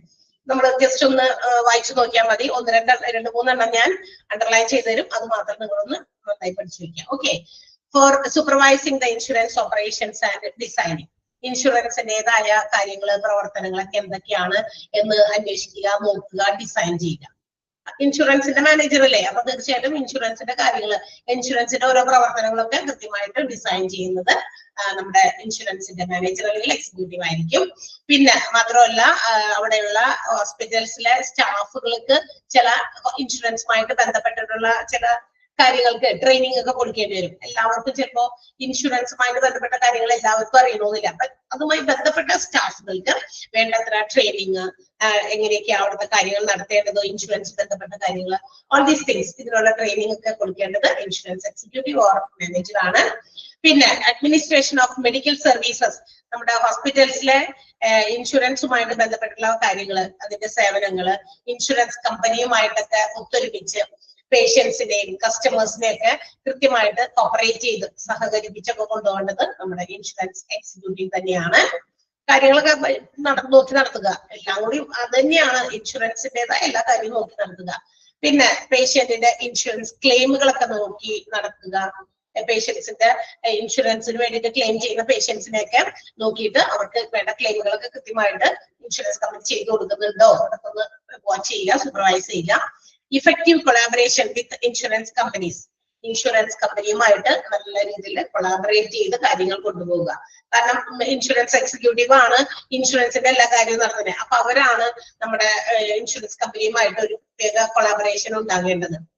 എല്ലാവരും കൂടി ചെന്ന് അതിനകത്ത് കിടന്ന് ആവേണ്ട ആവശ്യമില്ല. ഇൻഷുറൻസ് എക്സിക്യൂട്ടീവ് മാനേജർ ഉണ്ട്, so he have or she have to manage, അവരായിരിക്കും മാനേജ് ചെയ്യേണ്ടത്. മാക്സിമൈസ് പേഷ്യന്റ് സാറ്റിസ്ഫാക്ഷൻ, ക്ലെയിമിങ്ങിന്റെ കാര്യത്തിലായിക്കോട്ടെ, ഇൻഷുറൻസിന്റെ തുക ഇവരുടെ കയ്യിലേക്ക് എത്തുന്ന കാര്യമായിക്കോട്ടെ, അതിലൊക്കെ പേഷ്യൻസിന്റെ സാറ്റിസ്ഫാക്ഷൻ ഉറപ്പുവരുത്തുക. തൃപ്തിയായി, ഞാൻ നേരത്തെ പറഞ്ഞില്ലേ, ഇൻഷുറൻസ് ഒക്കെ കൃത്യമായിട്ട് ടൈമിങ്ങിൽ അതിന്റെ എന്താ പറയാ ക്ലെയിം ഒക്കെ കൃത്യമായിട്ട് പേഷ്യൻസിന് എത്തുമ്പോഴാണ് അവർക്ക് സാറ്റിസ്ഫാക്ഷൻ. അതല്ലെങ്കിൽ 10 ആളുകളോട് അവർ പറയും വെറുതെ ഉണ്ട്, ആ ഇൻഷുറൻസിലൊന്നും പോയി തലവെച്ച് കൊടുക്കണ്ട, അവര് കൃത്യതയൊന്നുമില്ല, എന്തോരം നാളെ ഞങ്ങൾ അതിന്റെ പിന്നാലെ തുണി നടന്നു എന്നൊക്കെ നമ്മൾ ഇങ്ങനെ 10 ആളുകളോട് പറഞ്ഞാൽ തന്നെ അതിനൊരു പരസ്യമാണേ. അപ്പൊ അതുകൊണ്ട് അതൊക്കെ കേൾപ്പിക്കാതിരിക്കണമെങ്കിൽ കൃത്യമായിട്ട് ഇതെല്ലാം ചെയ്തു കൊടുക്കണം. അപ്പൊ ഇൻഷുറൻസ് കമ്പനി അതിന് വേണ്ടിയിട്ടൊക്കെ ഒരുമിച്ച് നിൽക്കുന്നത് ഈ ഇൻഷുറൻസ് എക്സിക്യൂട്ടീവ് ആയിരിക്കും. To enhance the image of the hospital, ഹോസ്പിറ്റലിന്റെ എന്താ പറയാ ഒരു ഇമേജ് വർദ്ധിപ്പിക്കുക. ഇൻഷുറൻസ് അപ്പൊ ഇൻഷുറൻസ് ഒക്കെ കൃത്യമായി ചെയ്തു തരുന്നുണ്ട്, അങ്ങനെയുള്ള ഒരു ഹോസ്പിറ്റൽ ആണ് എന്നൊക്കെ പറഞ്ഞു നോക്കുമ്പോൾ it will increase the image of the hospital, ഹോസ്പിറ്റലിലെ ഇമേജ് ആണ് വർദ്ധിക്കുക. To review insurance claims to ensure accuracy, എഗ്രിമെന്റിൽ പറഞ്ഞിരിക്കുന്ന കൃത്യമായ കാര്യങ്ങളെല്ലാം പേഷ്യൻസിന് ലഭ്യമാകുന്നുണ്ട് എന്ന് ഉറപ്പുവരുത്തുക. മനസ്സിലായോ? അത് ഇൻഷുറൻസിന്റെ ക്ലെയിമുകൾ അവർ പറഞ്ഞിരിക്കുന്ന എഗ്രിമെന്റിൽ പറഞ്ഞിരിക്കുന്ന കാര്യങ്ങൾ എല്ലാം കൃത്യമാണ് എന്ന് ഉറപ്പുവരുത്തുക. Report critical issues to management, ഇൻഷുറൻസുമായിട്ട് ബന്ധപ്പെട്ട എന്തെങ്കിലും സീരിയസ് ഇഷ്യൂസ് ഉണ്ടായാൽ ഉടനടി അത് ഹോസ്പിറ്റലിന്റെ മാനേജ്മെന്റിനെ അറിയിക്കുക. ആ മാനേജ്മെന്റിനെ അറിയിച്ചാലാണ് വേണ്ടത്ര രീതിയിൽ അതിന്റെ നടപടികൾ സ്വീകരിക്കാൻ പറ്റുള്ളൂ, അല്ലാതെ വെച്ചുകൊണ്ടുള്ള കാര്യമില്ല. So to submit monthly reports, ഇൻഷുറൻസിന്റേതായ കാര്യങ്ങളൊക്കെ നോക്കി നടത്തുന്നത് ഇദ്ദേഹമോ അവരാണെങ്കിൽ തീർച്ചയായിട്ടും അതിന് മന്ത്ലി ഓരോ മാസത്തിന്റെ റിപ്പോർട്ടൊക്കെ മാനേജ്മെന്റിനെ സമർപ്പിക്കുക. Attend the and organise the insurance presentation, നമ്മുടെ ഹോസ്പിറ്റലിനകത്തും പുറത്തുമൊക്കെ ആയിട്ട് ഇൻഷുറൻസുമായിട്ട് ബന്ധപ്പെട്ട എന്തെങ്കിലും പരിപാടികൾ പ്രോഗ്രാമുകളൊക്കെ ഉണ്ടെങ്കിൽ അത് ഓർഗനൈസ് ചെയ്യാനും അത് പോയി അറ്റൻഡ് ചെയ്യാനും ഇൻഷുറൻസ് എക്സിക്യൂട്ടീവ് തന്നെയാണ് റെസ്പോൺസിബിൾ ആയിട്ടുള്ള വ്യക്തി. പിന്നെ ഡിപ്പാർട്ട്മെന്റൽ വീക്ക്ലി മീറ്റിംഗ്സ് ഉണ്ടാക്കുക, എല്ലാ ഡിപ്പാർട്ട്മെന്റും ഒക്കെ ആയിട്ട് ബന്ധപ്പെട്ട് ഒരു മീറ്റിംഗ്, ആഴ്ചയിൽ ഒരിക്കലും ഒരു മീറ്റിംഗ്, അതൊക്കെ ഓർഗനൈസ് ചെയ്യേണ്ടത് ഇൻഷുറൻസ് എക്സിക്യൂട്ടീവ് ആണ്. Monitor insurance discounts and rejections, ഇൻഷുറൻസിന് ഉണ്ടാകുന്ന എന്താ പറയാ റിജക്ഷൻസ്, റിജക്ട് ചെയ്തു പോകുന്ന ഇൻഷുറൻസിന്റെ ഡിസ്കൗണ്ടുകൾ അതൊക്കെ കൃത്യമായിട്ട് മോണിറ്റർ ചെയ്യുക. നമുക്കറിയാലോ ഇൻഷുറൻസുമായി ബന്ധപ്പെട്ടുള്ള ഓവറോൾ എല്ലാ കാര്യവും പുള്ളി തന്നെയാണ് ചെയ്യേണ്ടത്. പിന്നെ to make sure insurance schemes are up to date, insurance സ്കീമുകളെല്ലാം അപ്ഡേറ്റഡ് ആണ്. പഴഞ്ച രീതിയിലുള്ള ഇൻഷുറൻസ് അങ്ങനെയൊക്കെ ഉള്ളതില്ല, കൃത്യം അപ്ഡേറ്റഡ് ആയിട്ടുള്ള രീതിയിലാണ് അത് സിസ്റ്റമാറ്റിക് ആയിട്ട് പോകുന്നുണ്ട് എന്നുള്ളത് ഉറപ്പുവരുത്തുക. ടു പ്രൊവൈഡ് റിക്വയർഡ് ട്രെയിനിങ്, നമ്മുടെ ഹോസ്പിറ്റലിൽ അതില്ലെങ്കിൽ തങ്ങളുടെ കീഴിൽ ഇൻഷുറൻസിന്റെ ആ ഒരു ഗ്രൂപ്പിനകത്തുള്ള ആളുകൾ അവിടുത്തെ സ്റ്റാഫുകൾക്ക് വേണ്ടത്ര രീതിയിലുള്ള ട്രെയിനിങ് പ്രൊവൈഡ് ചെയ്യുക. And also assume new responsibilities, ഈ പറഞ്ഞേക്കുന്ന ഉത്തരവാദിത്തങ്ങൾക്ക് പുറമെ പുതിയ എന്തെങ്കിലും ഉത്തരവാദിത്തങ്ങൾ ഉണ്ടെങ്കിൽ അത് സമയാസമയങ്ങളിൽ വേണ്ടത്ര നല്ല രീതിയിൽ അത് ഏറ്റെടുത്ത് ചെയ്യുക. ഇൻഷുറൻസ് എക്സിക്യൂട്ടീവിന്റെ റെസ്പോൺസിബിലിറ്റീസ് ആണ് നമുക്ക് അണ്ടർലൈൻ ചെയ്യേണ്ട. ഒരു 2-3 സെന്റൻസ് ഒന്ന് അണ്ടർലൈൻ ചെയ്യാം കേട്ടോ. അതില് ഒന്നിത് to maximise patient satisfaction, to enhance the image of hospital. രണ്ടെണ്ണം കേട്ടോ അവിടെ അടുപ്പിച്ചിട്ടു കണ്ടോ. To maximise patient satisfaction, to enhance the image of hospital. പിന്നെ അടുത്തത് to report critical issues to management, to submit monthly reports. അതും രണ്ടെണ്ണം അടുപ്പിച്ചാണ്. To report critical issues to management, to submit monthly reports. And the next random to conduct departmental meetings weekly, to monitor insurance discounts and rejections. അങ്ങനെ 6 point ആണ് underline ചെയ്യുന്നത്. Okay,